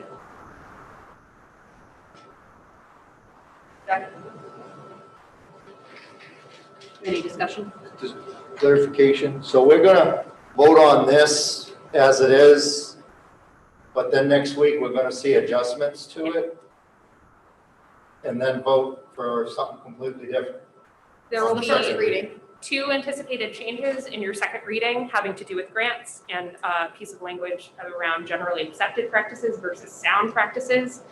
I think this is generally how we should handle policy. With the first reading, suggestions come forward in the group discussion, come back for a second reading, and the second reading will be it. It will be adopted at that point. So that's the typical procedure of policy, and then at times I've seen the rules get suspended to receive and approve on the first reading. That requires vote to happen. If there were no changes to be made, I would suggest that we waive the first reading, move forward with a motion on the second reading, and adopt as is. However, there are some changes to be made and some discussion to be had. Again, I'll try to have those as soon as possible so that we get you the updated language. Bobby, can you hear me? I can, yes. I just want to know, will you have the plenty of opportunity to take a really good close look at this? I was kind of surprised you brought up a couple issues. Yes, yes, Alicia and I will talk. I'm sure that it'll be just fine, and we will we'll have a discussion about that. And I think that the work that the policy committee did on the others are perfectly in alignment. It's just the grants that I would like to have a discussion about. Any other discussion? Ward 1? Yes. 2, Yes. 3, Yes. 4, Yes. 5, 6, Yes. 7, Yes. Yes. and yes. 9-0. Thank Do we you get all. 5 minutes, Madam Chair? Is anybody opposed to taking a 5-minute break? Nope, we will take a break in 5 minutes.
Good, all right.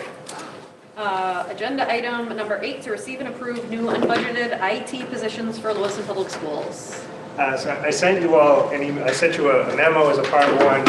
I did a lot of thinking, got a lot of input, and sent you an email as a part 2 today about the IT positions that have been requested. I know you know the history. I don't want to belabor the conversation from a backdrop too much, but I will say the work that has been done has been massive, and it continues. And I thank Dave and Jonathan's here. Oftentimes there's Lucas and all the other staff that help support and keep Lewiston Public Schools both from a IT framework, but also teaching and learning component up and running. I tried to share with you in my email that I was torn in some different places. I had a conversation with Dave, talked to him about how I was torn in some different places. He provided me his insight, which I think is incredibly valuable. Bobby had shared a recommendation that was built out of a conversation with David prior to this agenda item.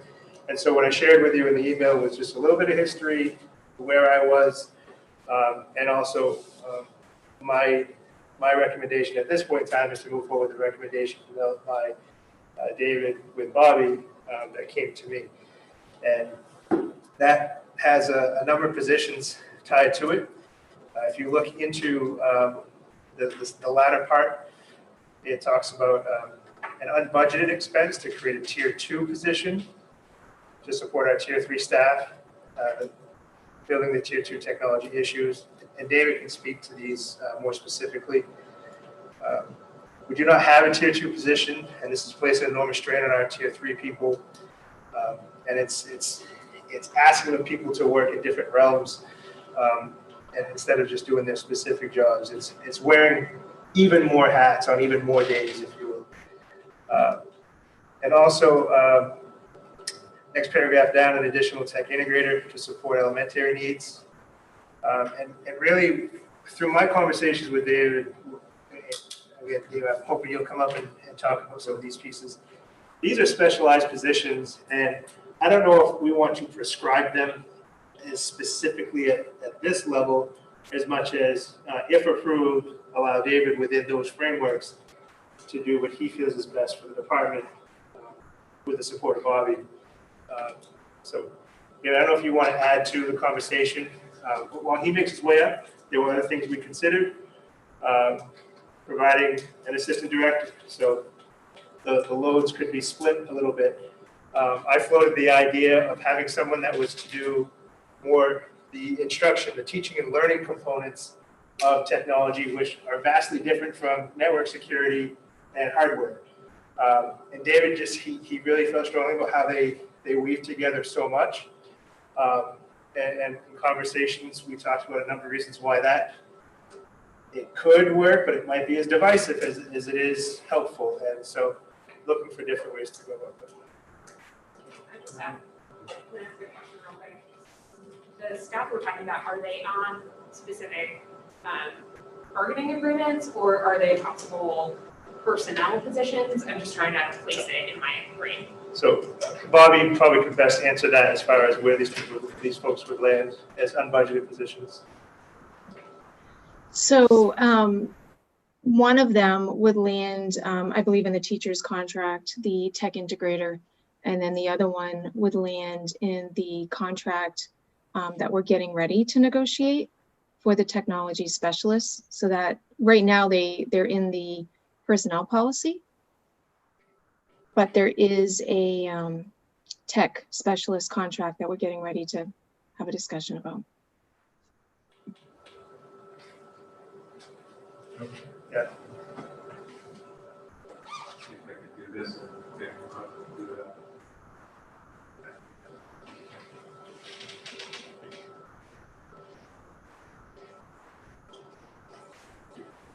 So yes, I'd like to speak a little bit about, just to give you a little bit more background information on kind of what's happened in the technology department. I know you're aware from a lot of the discussions we've had before about some of the new assets that have come in as far as devices and so forth, and kind of how everything has expanded. I sat down and did a little math, and I talked to last week and so forth, and I started looking at things, and I did a little math, and I said, we basically, in the last 9 months, have expanded our one-to-one programming by 6 grade levels, or at least we will have as I deploy the pre-K iPads that are coming shortly here. And so that's 6 grade levels.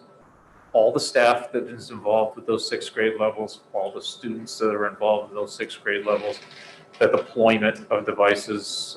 Alicia talked about inventory, and I got a little nervous when she talked about inventory because I know how much stuff we now have that we have to make sure we inventory and keep track of, and all of that goes with bringing new assets into the district and deploying them to users. Not only that, the other big piece there is also training. Training of the staff, training of the students to use all of those devices that we bring in. And not only doing that, but doing that in some cases remotely in the middle of a pandemic. It's overwhelming. It really is absolutely overwhelming. My staff, as I talked to you last week about this, my staff has been absolutely amazing. I don't know what I would have done without the kind of real kind of people that I have working for me. They have done overtime. They have done whatever it takes to make it happen. But quite honestly, as I went to Bobby and as I went to Jake a couple weeks back and said, the problem is the word unsustainable. It really is. At this point, with everything that's coming along, it's unsustainable for us to continue to working at the levels we're working right now and still put the product out there that we need to put out there in the middle of a pandemic for our students and our teachers. And it's just been that much. Honestly, I have over 61 days on the books for vacation I haven't been able to take. I am maxed out. I've been working since March. I tried to take 4 days of vacation over the last 2 months. I was forced to work 3 of them. And actually, on the one day I did get for vacation, I had to work 2 hours.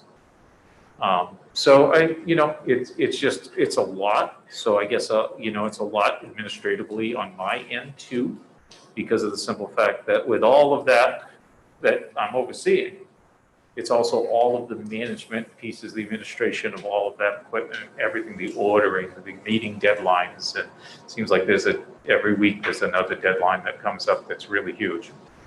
So that's a lot. It's a lot, on anybody. I feel blessed with the fact that I have the experience and the education I have in my position to be able to handle something like that when it comes our way.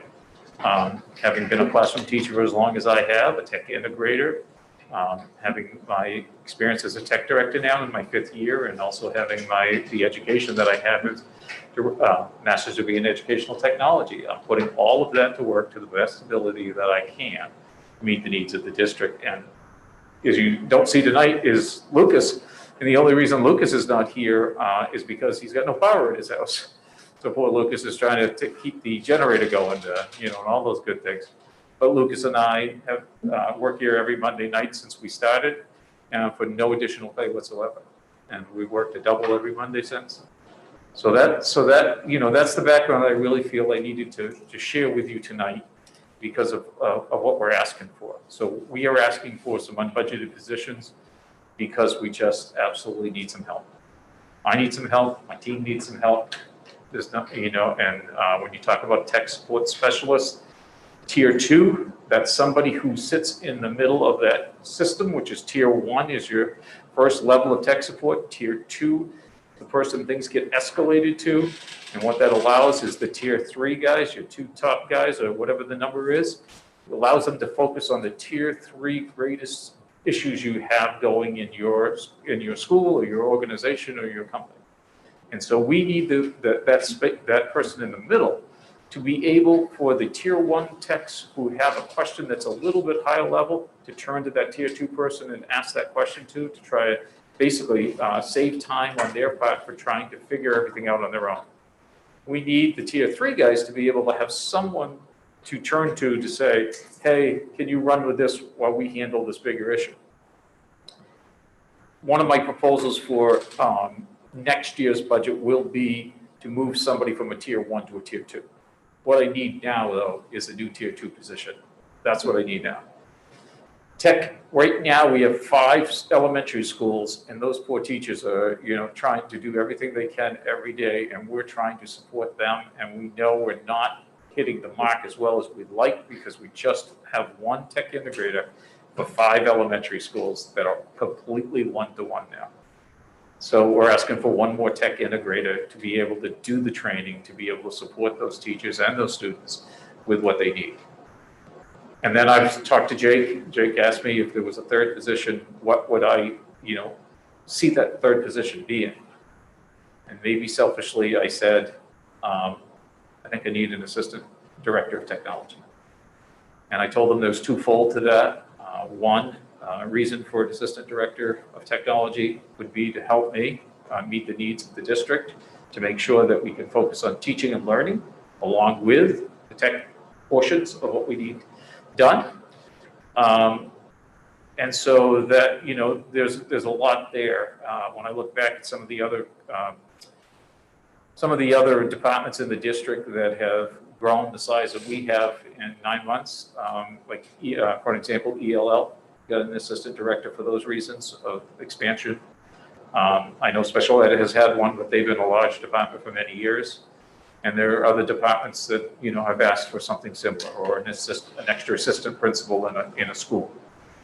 So I get this at this point, that is something that, I would say, I don't know if you can support them, but that's kind of what I'm asking for to support teaching and learning, in the district. So I'll answer any questions you have. Mr. Putnam? Dave, is it safe to say that COVID added work to your workload? Oh, there's no doubt about it. I mean, it added workload to us at a time, very difficult to try to get it all done. You're absolutely right, Ron. I think that's been immense. I don't foresee that when COVID is done, that Lewiston Public Schools is going to go backwards as far as technology. I think that the end users, the parents, the students won't want that to happen. They'll still want to have those resources. I think everybody's found some new resources that they've truly, they see as great opportunities for teaching and learning. And, a teacher that has learned how to use Google Classroom, for an example, who's found success with it, is probably not going to say, oh my gosh, I don't want to use that anymore now COVID's done.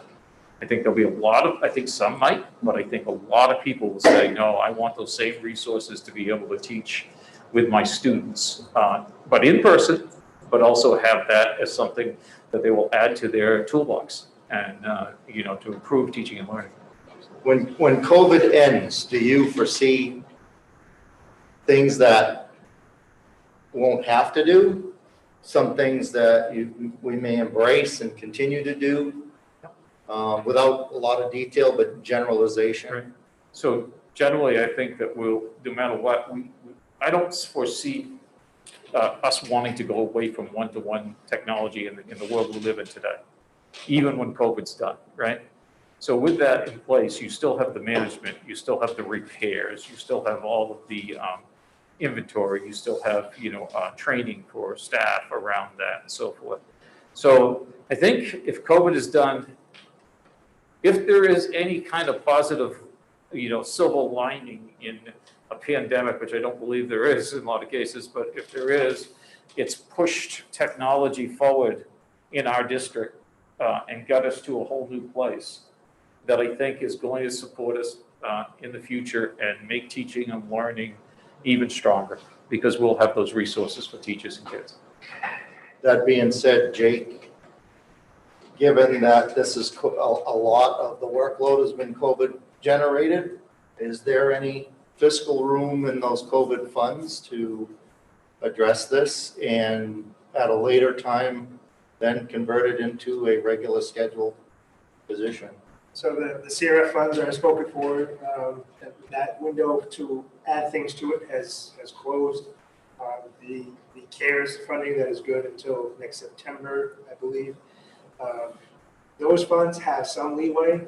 I mentioned things like this to Dave, and one of the things that he brought up I think is important is if these positions are approved by the school committee, we couldn't use those funds in that way this year, but also that if we're gonna hire someone, that they would know that this is where they're gonna work and not be a grant position that might dry up.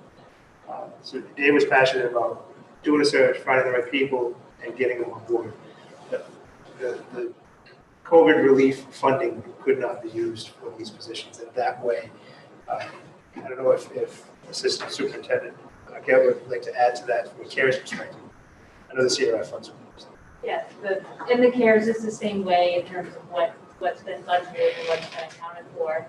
And I would agree with Dave being, we have other positions that are in the CARES. And what's really hard is without knowing if the position will continue in this time, we found it hard to hire people with those funds because we have to say this position only lasts until September.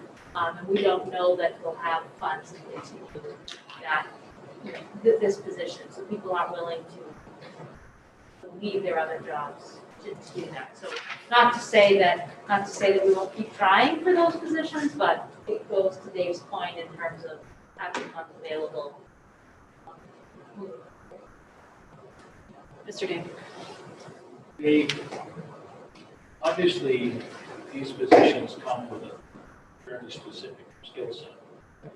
How difficult do you foresee it being to attract and, keep the right kind of people that you're looking for? I realize it's not entirely specific to the schools, and it's similar to what's going on in the industry.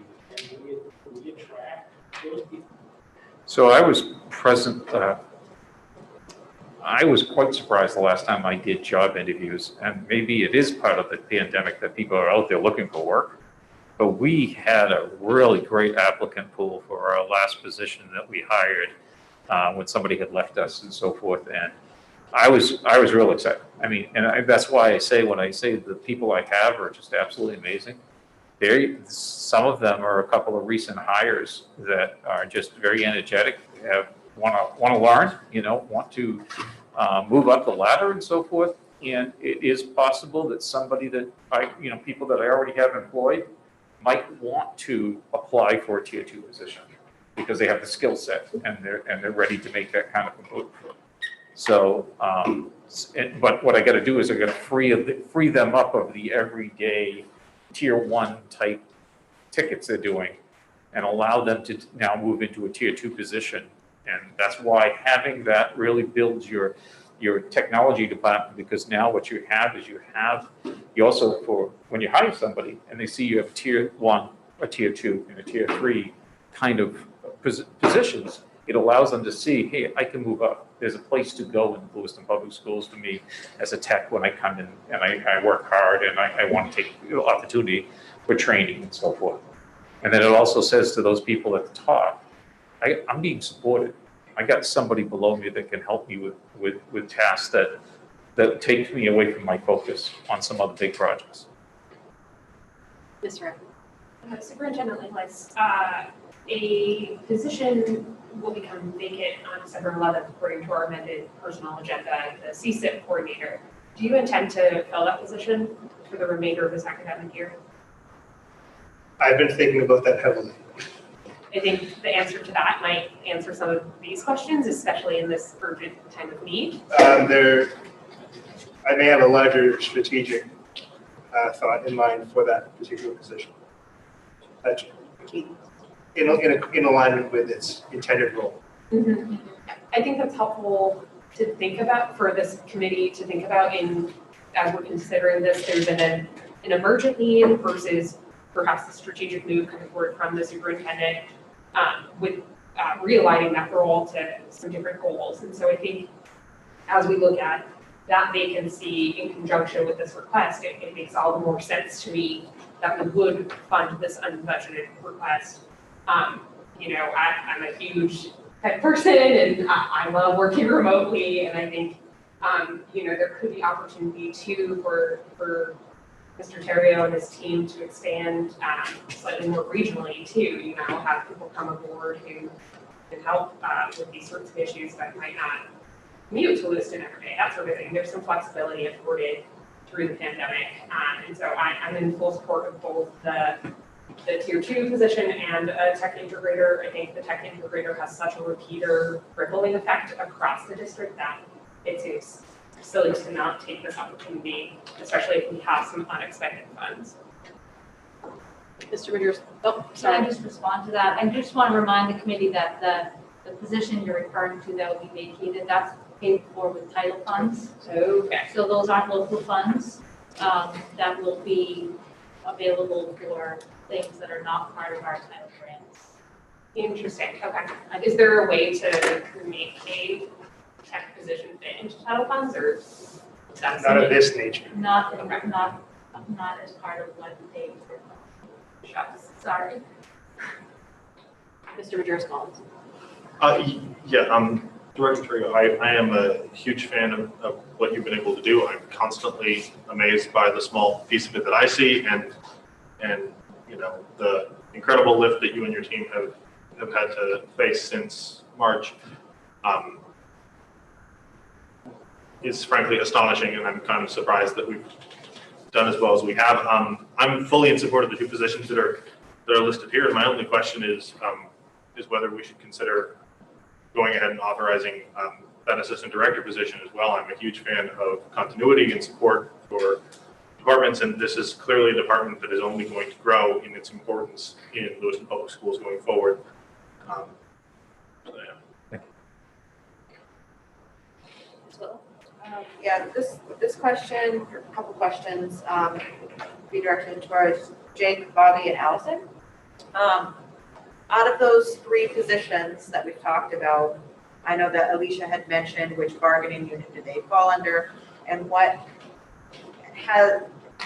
does LEA need to be a part of the conversations, and has LEA been a part of the conversations about pay and positions and all that? So I can speak to that. One of the positions is on a teacher contract. That's the tech integrator position. Right.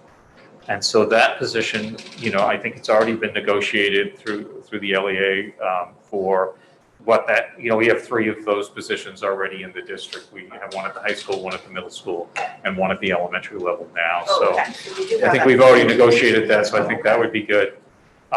The assistant director position would have to be something we would, you know, Bobby and Jake and Karen probably would have to be, you know, the discussion and how that fits into the contract. And I'm sure Bobby would know exactly, you know, what would need to be done. And then the tier 2 would be a position that would have to be created. We'll create a job description for it that will be, you know, built that, you know, what those skill sets should be and so forth. And we'd interview and hire somebody for that position. So I'm not worried about the tier 2 position whatsoever as far as hiring a qualified candidate. I know that we could do that. And the tier 1 position becomes one that, you know, back to you know, Bruce's point, I think it'd be very easy. That position is, I think, will fill very easily, very quickly. Maybe personnel policy for those other 2 roles. Currently.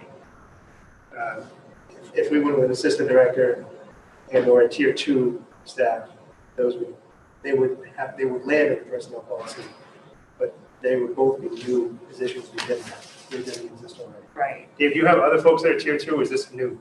This is new. Okay, that's what I thought you said. So they're completely new, but likely land in the personnel policy. We'd have to- Is there anything that would be new in the teacher's contract or anything like that? Thank you.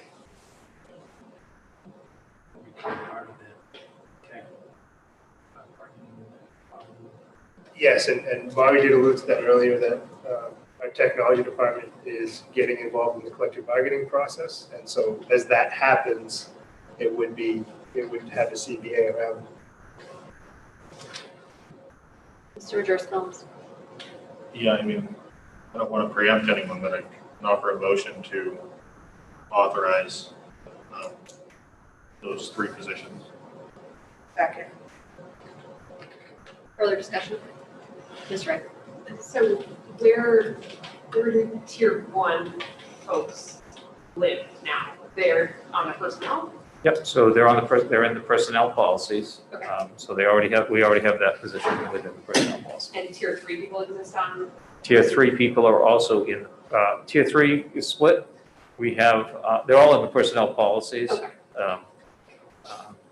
The network administrator position is a salaried position where the systems administrator is not. Thank you. My laptop died unfortunately with 2% in it. I didn't get much on it, and I might have missed the attachments. Could you review, please, the 3 positions and their cost? Yep, so some of the cost breakdown has not fully happened yet. Wanted to get a sense of whether or not this was a proposal that would go forward. There are comparables out there. I would let our HR department work with David on establishing those that would be comparable numbers. Bobby, I don't know if you want to share anything related to that.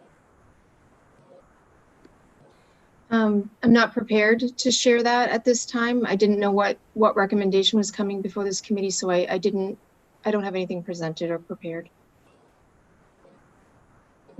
David, do you have thoughts between 1 and 3 as far as the tier 2? As in where the tier 2 would fit, or? A range. A range, salary range? A range of salary range. Right now, a tier 1 is an SM8, I believe. And a tier 3, we only have one tier. We only have one tier 3, and I believe these are. What's the top of the Bobby? What's the top of the non-exempt line? Or is it SM9 or SM10? I'd have to look, Dave. I can pull it up if you'd like. I can check right now. So basically, that tier 3 position right now is at the very top of the, is not salaried. It's at the very top of the, you know, what I want to say, Bobby. It's like the Lane. 9? Yeah, it's like an it's SM8 or SM9, but it's at the very top of that, salary scale. That one person. But it's non-exempt or exempt? It is non-exempt. Non-exempt. Yep. I don't have it right in front of me. I usually look those things up. It's SMN 9, and the range is from step 1 are 23.90 Right. to step 9 is 30.15 So an hour. yeah, so it's SM9.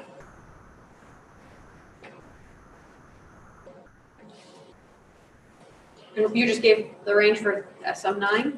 Yep. Okay. Do you want the range for SM8, which is the tier 1? This new position would fall in between these 2 ranges, correct? In theory? In theory, it would be above an SM8. It would have to be above an SM8. I mean, honestly, it has more responsibility and so forth, so it would definitely have to be more than an SMA. So that's the range. Can I may be missing something. We're going to be asked to approve something that will cost some money, but we don't have a clear amount of how much it's going to cost. Well, we have a ballpark. Two of these positions that would be entirely new. I didn't look at cost breakdowns for an assistant director. It wasn't part of that recommendation, but I understand where it's coming from. And then the tier 2 position would land between the tier 1 and tier 3, which again is on the SM9 scale. Which is, again, $23.90 an hour up to $30.15 on the scale. Times 40 hours a week. Yes. Thank you. Ms. Hawkins. So, very clearly understood these positions are needed. We get that. I think we all understand that without what you and your department have been able to do against some pretty steep odds, this school year would not have been able to happen in anywhere near the form it is right now without what you guys have managed to do. I would ask the school committee to exercise a little bit of patience and give the finance team and HR a chance to look at this and flesh some things out before we start approving and saying, yes, we're going to do this. Because there are financial implications and there are things that the finance committee and Bobby and other people are looking at that we need to get a handle on before we start making promises that we may not be able to keep. If we're gonna hire somebody to be a permanent employee, we need to make sure we can actually afford to do that before we start writing checks and praying they don't bounce. Because at the end of the day, budgets change, resources come in or they don't. And these positions are needed. It's not a want, it's not a this would be nice. If we're going to continue at the rate we are, we need them. And we need to make sure we can actually do that. So please, a little bit of patience. I think we've all said, yes, we want to see if we can make this happen. Give us a chance to see if we can work out the making it happen part. Let the wizard do the work behind the curtain. Mr. Poppin? So you're all going to be tired of me saying it, but I'm going to play the record again. And that is, when we're looking at positions, we've got to look at the justification. And a portion of this justification is a lot COVID-driven. And we may be voting for positions to stay on board that after COVID, we may not necessarily need to utilize it, or we could utilize it in a separate way. And even what Karen was saying, is there a position that actually could be a temporary 1-year position that gets the group to where it needs to be? I think I could vote for some of this, but not all of it. And I agree with Linnea. There's one thing that we're going to talk about with the Finance Committee, and that is understanding the long-range goals of each department. And we're doing this without knowing what is the plan for technology in a year, what is the plan for technology in 5 years' time. And then this is a 6-figure ask, no matter how you shake it. And 6-figure asks tend to pile up. And again, I think we need greater evaluation of what we're doing here before we add something of this level. So just can I answer a question from earlier? So a comparable number that was brought up, you asked. So like an SME 12 would be the assistant director range, roughly. Again, I want HR to do this work and not make commitments in this setting, but you look at a range from $60,000 to $71,000. And for the tier 2 person, top of scale would be $62,700 for the year. That would be top of scale. Tech integrator is a teacher contract position, and so it would depend on their experience with it. Ms. Ray? Can you remind us what the main motion is? So the motion was to approve by Member Ramirez Collins was to approve all 3 positions that have been brought up: the assistant director, the tier 2 tech, and a tech integrator at the elementary school. For funding and posting. Yeah, that was to approve all 3 positions. I would argue that I think it's great that this is being brought forward and it's having a full discussion, but I think similar to some colleagues would like to see the numbers worked out a little bit more. And then I also would like to voice my priority order would be the tech integrator, your tier 2 person, and then an assistant director in that order. For myself, I think, again, the tech integrator has this repeater effect where that knowledge can help. I understand the tier 2 needs, but I think we're trying to support the elementary schools better with that move because they have not been one-to-one in that situation before. So those are my feelings moving forward. I agree, kind of hard to go full hog with all 3 positions, not totally knowing the budget impact at this point. Well, I agree with Committeeman Poppin's concern about finances because there's no money tree in my backyard either. I think Dave made a very eloquent concern that this isn't going to go away with COVID. It's the way of the future, one-on-one. I know that support is needed from my position in the trenches. I hate to give a military metaphor on that, but all support is needed. And there's not enough of him and his staff to go around in a system this size, which is much larger than the one I'm familiar with. I would suggest it would be a priority. And again, there might be other things that I will reluctantly bite the inside of my mouth and vote no on, but I think this is important. Mr. Ramirez Collins? Yeah, I mean, I share a lot of concerns that have been voiced here, but I think that it's important to remember that these are high skill positions that recruiting and hiring for is going to be a challenge. And to my mind, it is of incredible urgency to get that process started so that we can get them into what we're doing now, and then also have the support in place should this committee decide, or should we be told that we're going remote. Everyone understands what a debacle trying to do that in the spring was, and Dave has moved heaven and earth to put us in a better position. But I think that we need to be as supportive as possible of that effort. And so, you know, I recognize the concerns, but I also I don't think that we would be seeing this proposal coming from the administration if it wasn't needed. Ms. Whitlow? Yeah, so, if we hire 2 more, positions, that means that Dave's got 2 more people to manage, right? Because you manage your team, right? Like, that's what you're a director. So, and what concerns me is that you haven't been able to take any time off. So if we were to hire these 2 positions, that's still not relieving your duties. That's increasing your duties. I mean, really.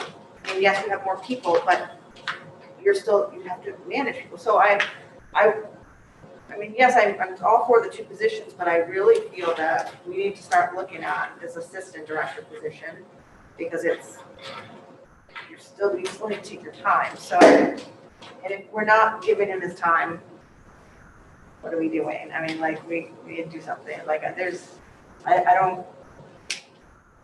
I'm struggling, I guess, to think that you're gonna have any relief with 2 more people, so. Mr. Damon? Yeah, I think that, we've nearly doubled the amount of devices, Dave, this year in the district. Pretty much. I mean, We've doubled the devices. 47%. One of the, I think probably the biggest concern I would have, and a lot of it has to do with Dave, the fact that he has to take time. What happens if something happens to Dave?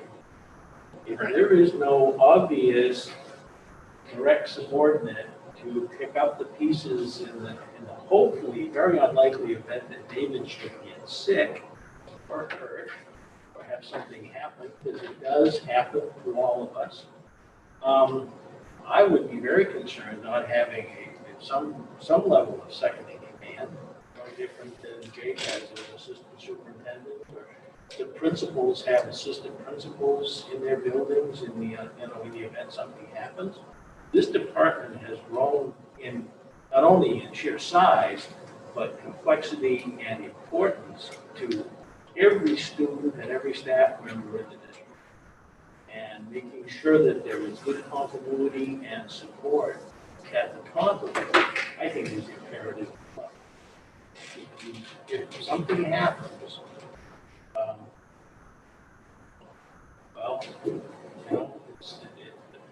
nothing's going to happen, right, Dave? Well, I will add only to that, and I've had this conversation with Jake, not a spring chicken, somewhere in the next 5 years, it'll come to that time where I decide that I'm going to retire, and so, I think it's in the best interest of Lewiston Public Schools to also have an assistant director who has learned the job and so forth. And that's a nice transition for a district to be able to have somebody move up into that position who has some experience. Continuity plan is imperative. I don't think there's any question of how much has increased for you since March. If you don't mind, I'd like to ask a couple really candid questions. Sure. Would there be any relief for you if we were to approve the 2 positions now and look forward to having an assistant director position conversation with the budget in the spring, or is that? It would provide, the two positions that we're talking about would provide relief for my staff. But not for you? Not really in the sense that I still have to supervise my staff. I think Tanya kind of hit it.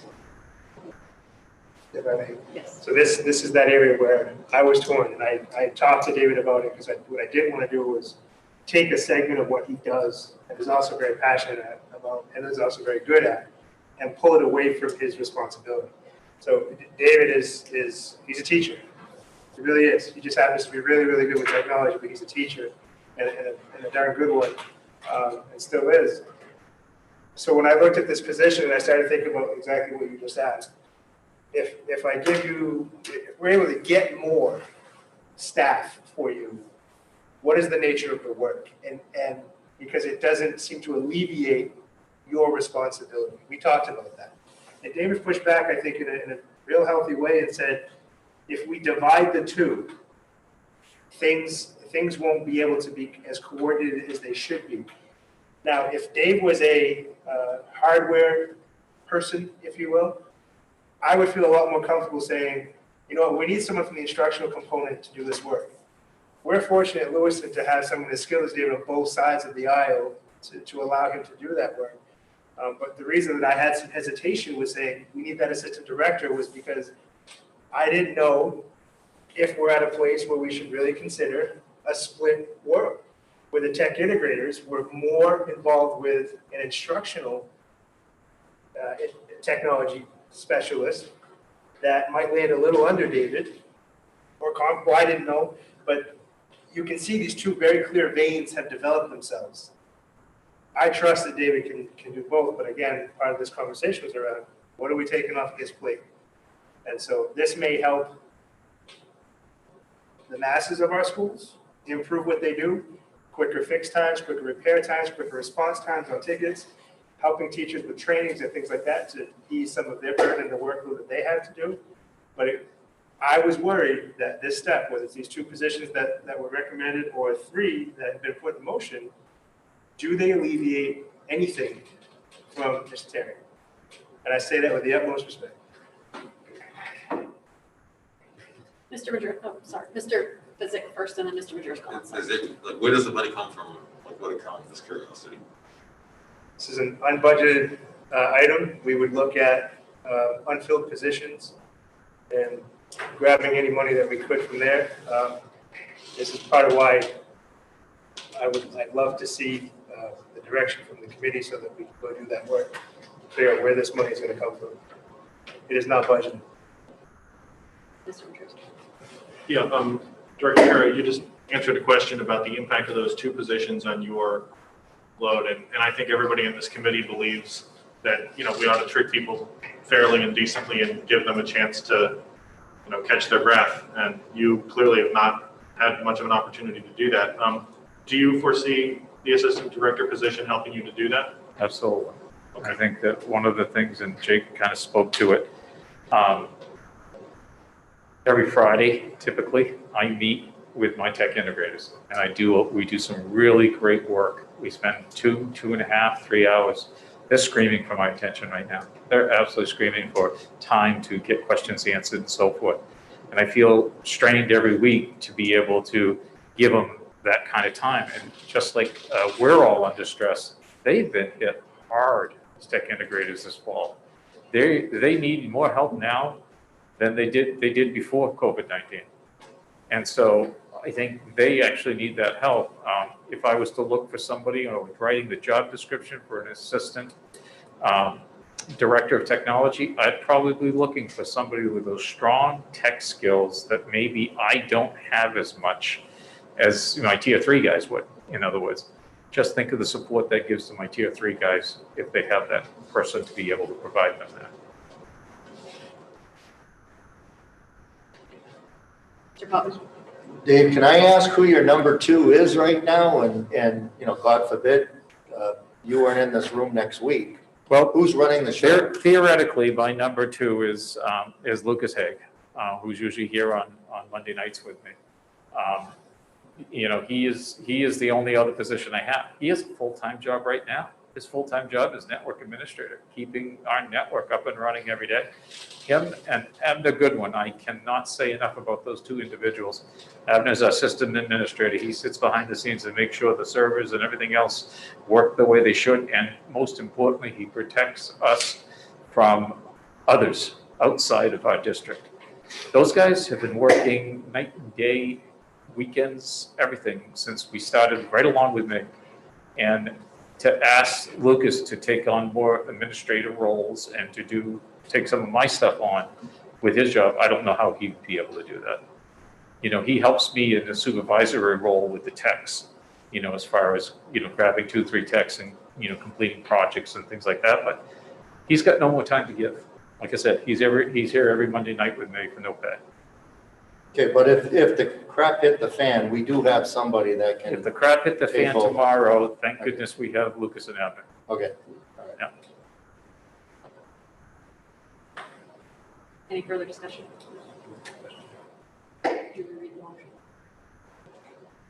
See your question? No, he wants you to reread the motion. So the motion put forth by Director Collins, seconded by Ms. Whitlow, is to approve an assistant director of technology, a tier 2 tech, and a technology integrator.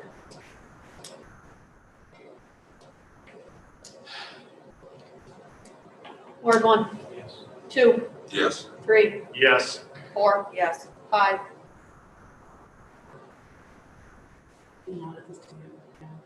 6, No. 7. Yes. City Council Rep? Yes. No.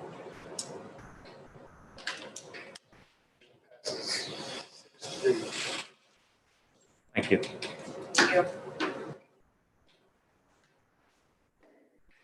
Agenda item number 9 is to receive subcommittee updates, beginning with the Finance Committee, presented by Ron Poppin. Alrighty, so we've been meeting and we've been active and we're aggressive with our future thoughts here. We've met twice already. In our recent meeting, we focused on getting the research materials of where the finance has been, where it's going, in revenues, expenditures. We reviewed the policy update, and then we talked about a couple of very specific items, and one is that long-term discussion that I brought up before, that to be able to take each major piece, each department, and create a long-term goal to work towards. If I ask any of you today, where is special ed supposed to be next year? Can anybody answer that? And our goal is to create that framework where everybody should be able to voice to the public, where are these departments going to be next year? What is the expectation? How do we get there financially? We talked about some of the areas that have been brought up, CIP, infrastructure, the staffing piece, which I think is very important, equity, restorative justice, curriculum, including curriculum for dyslexia, homelessness, special education, ELL, and now I'll add technology on it. So since that seems to be a hot button issue.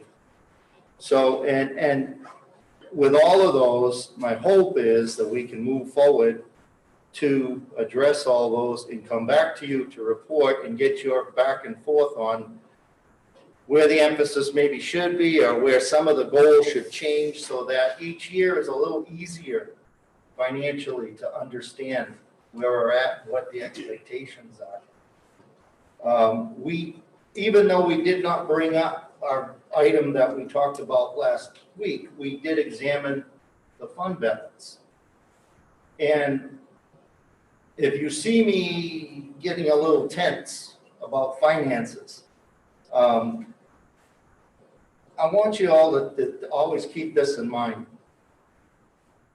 In regards to the fund balance, the majority of the impacts to the fund balance are going to be from outside entities that we have no control over. Think about that. Say that again? In other words, what we would need to focus the fund balance on are items that we're not even going to have control over. Department of Justice finding on ELL and special ed, the state mandate, $40,000 minimum teacher salaries, a state that's been wrapped by COVID and has significant less state revenue funds. What does that mean for us next year? We're sitting here hostages right now. 3 things that we won't even have to tell. So when the discussions come up about fund balance, this is what you have a fund balance for, is to deflect those major impacts that come unexpectedly. Hopefully one-time impacts, not multiple impacts. Then 2 things on top of that, that even talk about that we do have some control is negotiations that are coming up. I believe the contracts are this year. And the very talk about the fund balance, the fact that we use 4 million of it to balance our budget. So that means every year we need to find another new $4 million somewhere if we're going to continue just funding where we're at right today, not including all of those areas that we talked about that some on the committee would like to see. So we're clear on what's coming and what we need to address and be able to put a program together that's going to have the most flexibility, that's going to address everyone's needs that they want to see come out of the budget. And while I'm looking at you, I do want to mention to the chair that we did lose member Donovan on the committee. He has not been active on the subcommittee. That being said, whether he wants to be involved, member Bonaparte, say your name for me. Okay. Has offered to take member Donovan's position on the finance committee. So member Donovan is on the committee as a community member, so we wouldn't necessarily need to replace him. Mr. Beaupelon could be on the committee also if he wants as a school committee member, but Yes. that would not necessarily replace member Donovan. I don't know what his interest is in continuing. I haven't spoken to him this week, but it wouldn't necessarily replace him. Member Donovan remain as a community member. Excellent. So as my hope is to get his input as a teacher, long-term teacher, and the impacts of the finances and what that means moving forward. And it's helpful to have 3 of us working together. And our hope is that during the retreat in January, that we can get an item that allows everybody to give us what the ambition is for what you want to see in the budget, what's the priority, what should we put on the back burner, and you know what your expectations are. So that it was refreshing to hear that from everybody, that nobody wants to come forward with a budget that's going to be, you know, torn apart in committee. You know, if we know ahead of time where are the what's desirable, should be the priorities, it's a better piece to bring forward. And then lastly, to be able to come up with the understanding not only of what the committee wants, but to get an idea of what city council might be looking at in terms of their expectations for the budget, and then what the people themselves, I don't know, community forums again would be helpful with that, but to get everybody as much as possible to dig in, to give us the feedback of what does everybody expect of the Lewiston School Department and moving forward there. So our next finance meeting is December 18th, and we're going to be taking up the CIP, of which there's agreement to be rather aggressive with it this year. So I'm hoping to touch upon many areas. And then on the 22nd, you have your audit coming up from the auditors, and we'll be reviewing that piece that they'll be finished by then. And I believe the presentation is on the 25th to the school committee for the audit. Is that right? Bobby's going to see if we can get, if they're available. Is that right, Bobby? I'm speaking with our auditors on, to actually tomorrow morning, actually Wednesday morning. So if they're available, then that would be right. I do want to touch briefly on the homeless committee, since, you know, we did get that going. It was decided, she wasn't able to make it because she was ill, but we decided that we wanted to see Linnea Hawkins as chair of the homeless. We felt it appropriate with her knowledge of the community and that area. It was a very invigorating group. What we talked about in a nutshell, we're looking at 3 tiers. Taking a look at the proposal we voted on with Longley in the community homeless outreach initiative, what we can do now, what we can do in the short term, and what we can do in the long term in addressing homelessness. And acknowledging it that it's one of the more vulnerable populations that we have in our school department. The last count somewhere in the area of 400. So we need to be able to reach that, and I'm going to hand it off to Linnea, and our next homeless meeting is January 6th, where we'll be taking in the assessment made by the superintendent and our director, Jamie Cowett, and then putting together some pieces of what can immediately happen and bring it to the committee presentation. On the subject of the finance committee, I had a community member reach out to me and ask, since this was one that we had just added when we started the procedural rules, to ask what the specific charge is of the finance committee. I went back through from when we had a finance committee previously, and I was unable to locate that. So I don't know if that's something that you can locate or come up with, but I did have a request that we define what the charge is of the finance committee.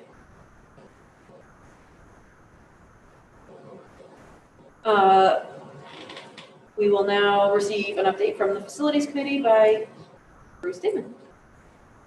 It's been a real, with everything going on, it's been a real challenge to try to pull it together. It's a bit of a diverse group, and we have not had as much of an opportunity to really collaborate. So at this point, it's definitely something we have to push forward.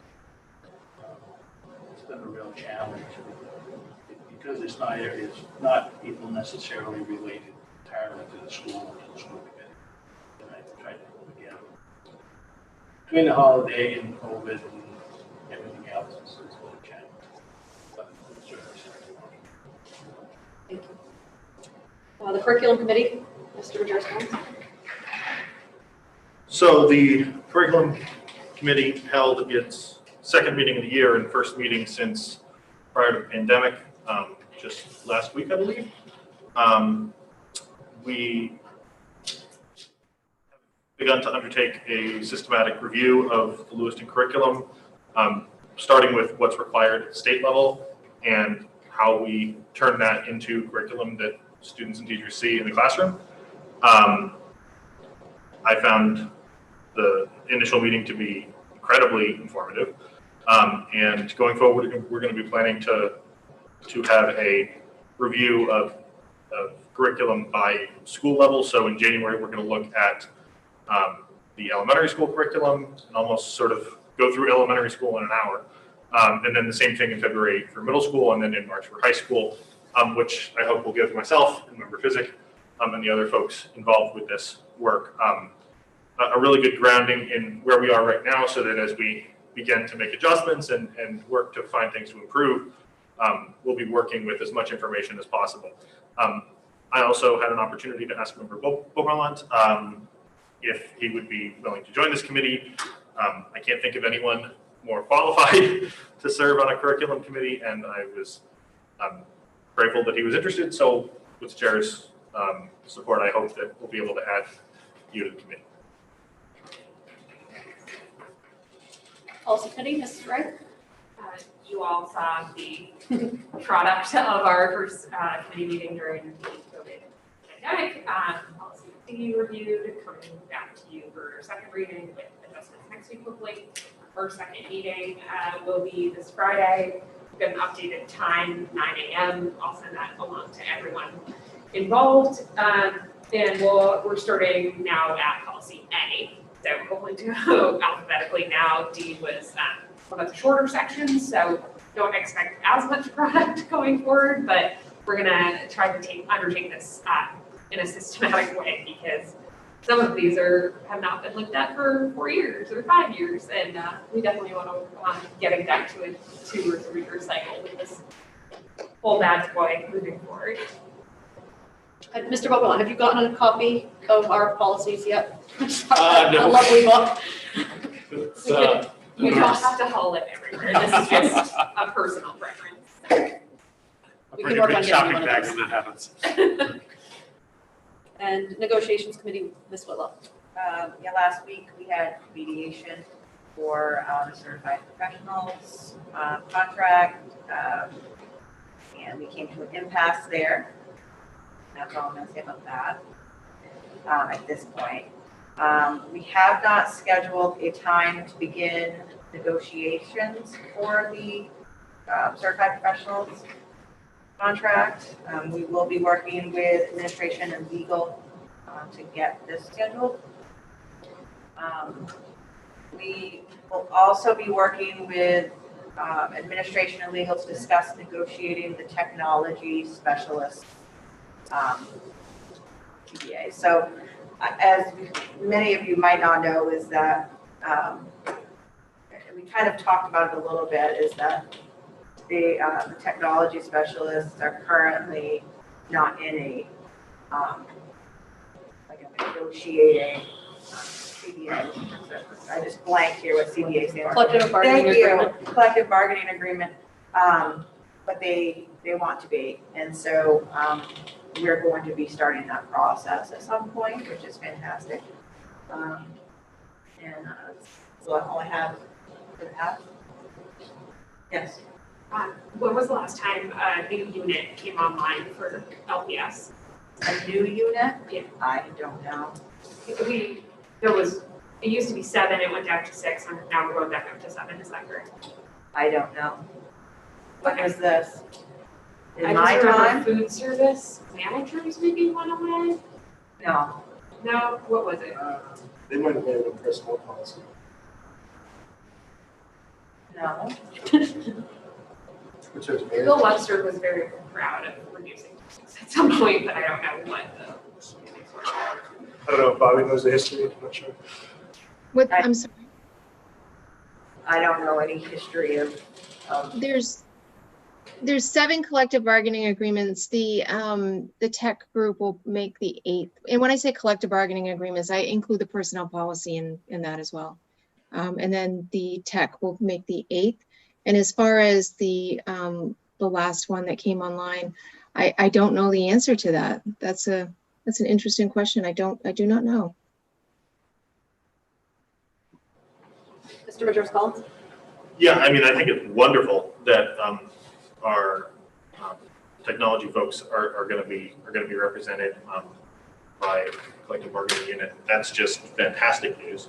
I guess I would be curious to know when we can potentially have an executive session to hear more about the impasse mentioned before.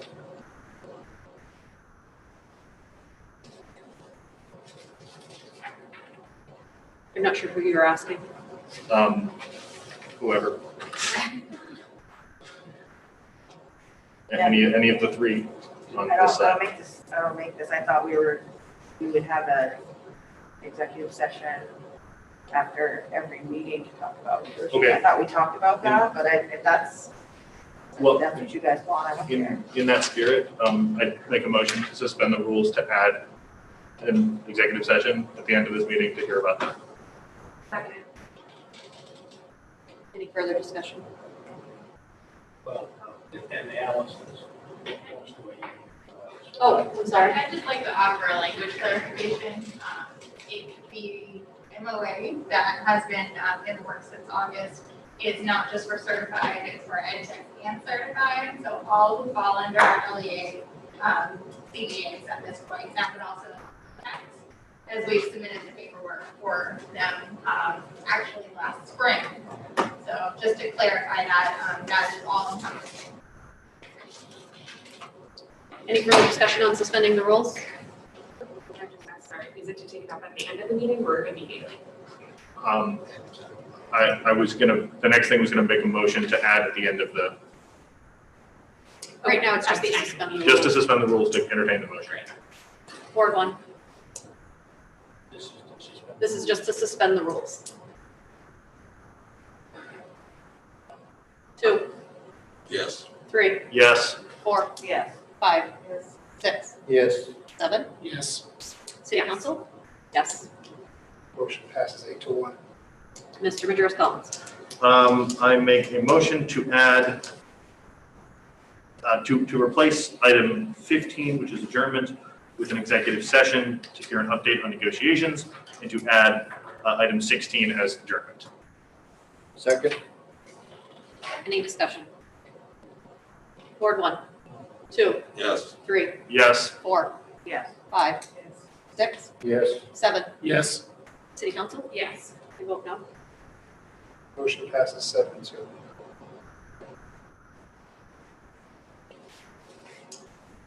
Agenda item number 10, report from the City Council representative. Thank you so much. So much airtime tonight. The city council met last week in a workshop. The main item that we talked about was a public safety plan with the chief of police. This plan has 3 kind of components to it. Increased support for Project Support You, which works with mental health and has a counselor who basically rides along with LPD to respond to calls and help them manage situations that aren't criminal, but have to do with folks' mental health or substance use. So that's something that we're working on, increasing foot patrols and crime suppression patrols is the second item, and expanding their selective enforcement team was the third item. I think the one that we praised the most was probably the foot patrols, seeing how the officer down on Lisbon Street has really improved situations, got to know folks, and again, distinguishing between criminal activity and folks who just need a little help or questions answered. We also meet tomorrow. We're talking about a parking ordinance adjustment, potentially, and development activity, trying to get some more taxable properties. Thank you. Agenda item number 11 is report from the school committee chair. I overlooked doing an introduction for Mr. Beauplant when we did our member introductions at the beginning, so I'd like to take the time to do that now. Mr. Beauplant, who is originally from Rhode Island, has resided in Lewiston for 45 years, of which 42 of those years have been in Ward 7. He has been in the field of education for 45 years, since graduating from Providence College in 1975. He has worked as a classroom teacher in the Auburn school system for 43 of those years. He will be retiring in June from Edward Little High School. During the years as a teacher, Paul has served as the Social Studies Department Chairman. He has been a member of numerous state and local committees, including curriculum, social studies advisory groups, and several search committees for principal and superintendent. He has been selected to attend study groups and symposiums at schools including Yale, Brown, and Gettysburg College. He has been married to his wife, Marilyn, for 45 years and is the proud father of 2 sons who graduated from Lewiston High School, Stephen in 1996 and Matthew in 2010. And he and his wife were active throughout their son's education through PTOs and co- and extracurricular booster clubs. He's excited for the opportunity to give his time and efforts to the Lewiston School Department and is appreciative for the advocacy given by Mayor Kayer and the approval from City Council. He stated he doesn't necessarily have anything to say tonight, but he would be open to any questions if anybody would like to ask him anything. Yeah. Yes. So what made you want to be a part of this school board? I don't have any bones to pick. I don't have any agendas. I just thought it was a good time to do some civic responsibility. I postponed it because of job and other things. I haven't can make the time now. Good. Great. Thank you. Thank you. We appreciate having you here. Thank you for having me. Welcome. Agenda item number 12, report from the superintendent. I covered much of what I would have shared in our COVID update. To be honest, it's dominated so many others' lives. It also dominates mine. And so it's a lot of work. I can't thank our staff enough. It's amazing work. And we see the smiles on kids' faces every day. One thing that I heard this morning when I went to Farwell to try to help with pickup, parents were saying things like, I don't know what I'm going to do with my kids today. They really like school. They want to be here. I heard that over and over and over again. They kind of had those pieces of, this unpredicted interruption in their lives, work or what have you, but also that the kids really love to be in school. And I think that speaks to not just the work our teachers are doing, our staff are doing, but to the quality of work that they're doing. And I can't thank them enough. And I know Caitlin said earlier, but our nurses, 24/7, I answer calls on weekends, Saturdays, Sundays, you name it. When the situation comes in, we're communicating. So they're taking it on, and I really appreciate all their work. Agenda item number 13, school committee community announcements. If no one else has any. Oh, yes. On my way out. You gotta beep or throw things at me because I don't see you back there.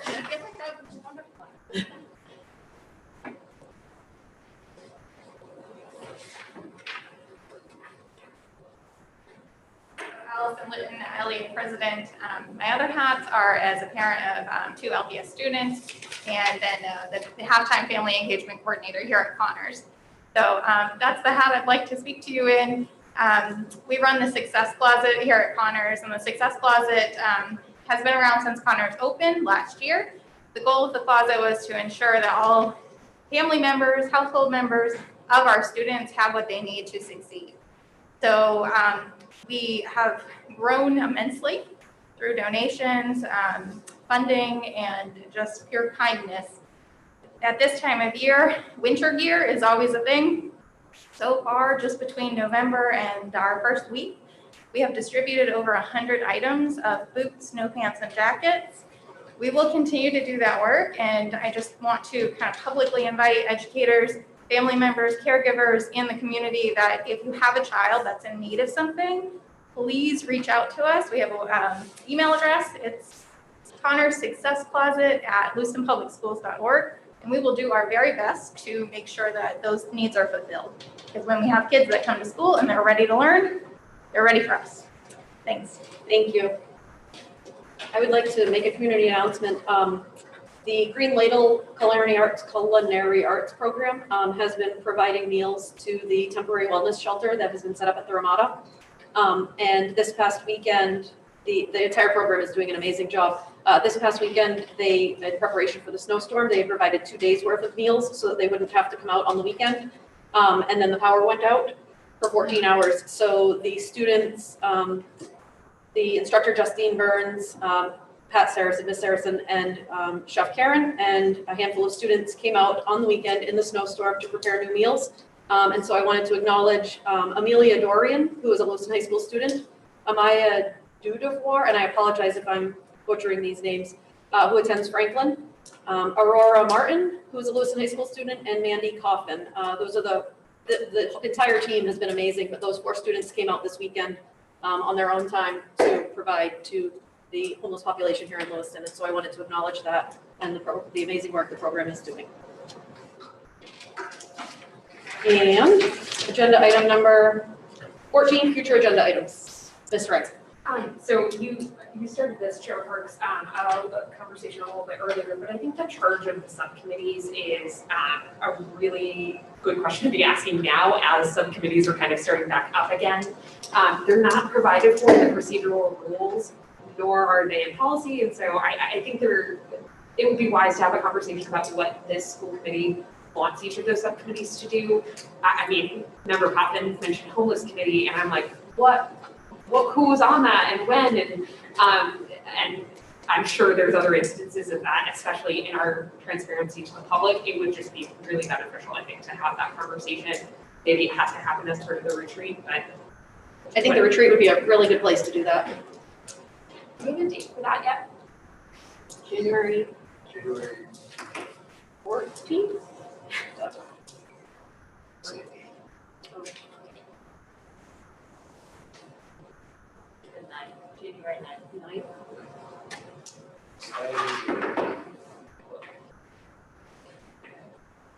Yes. Any other future agenda items?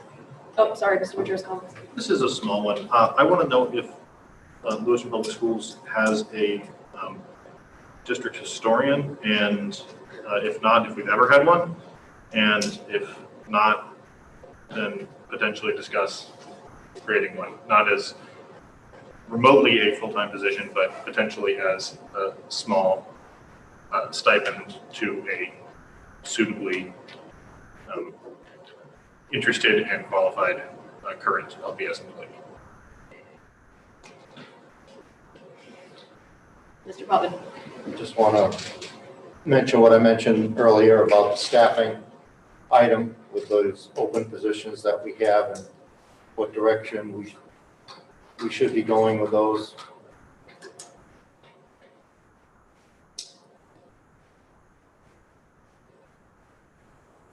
Mr. Damon. Good. One response to Joe's comments. We did find that there was some historical data about some of the buildings that Sue was able to dig out. I found that fascinating. I suspect that probably much of that information probably resides in the Androscoggin Historical Society, and I wonder if, not that it would necessarily have to be an ongoing position, but maybe just a project to pull some more of it together and hopefully maybe get it in a visual format. Yeah. I found that information quite fascinating. Can we get an update on RTI? How's that looking through the school system right now? I looked on the website also too, and there's some people there that aren't even in that school anymore. And also too, I know you alluded to maybe a couple months back, there were changes to special ed that you guys were looking at and run the process of. Just trying to see if we can get an update on that.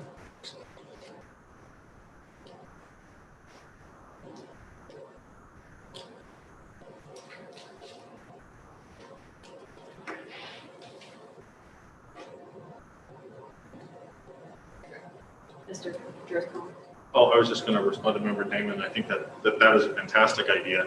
And in addition to trying to collate what we have about LPS history going backwards, one of the really underappreciated things by people living in any particular moment is that we are creating history every time we walk in the doors of the schools every morning. And so having someone whose job it is to keep an eye out and make sure that we're at least doing some basic amount of record keeping and making things easier for future generations to look back at this time in Lewiston Public Schools history is also something I would envision that person doing in addition to what you mentioned. Agenda item number 15, which is now to enter executive session to discuss a personnel matter in accordance with MRSA 4056A, I think. I think it would be a negotiation, right? Does that usually fall under, I don't usually have that as a personnel. I can get the reference whereas. Yeah, I'm pulling it off the top of my head. The last time we did this.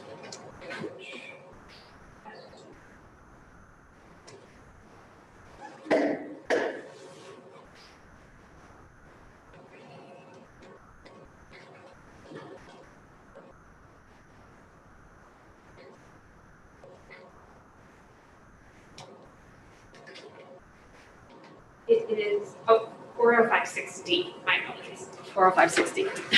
So moved. Second. Ward 1? Yes. 2? Yes. 3? Yes. 4? Yes. 5? Yes. 6? Yes. 7? Yes. 8? City Council? Yes. I vote no. First time, I'll just keep going. One no. 1 no.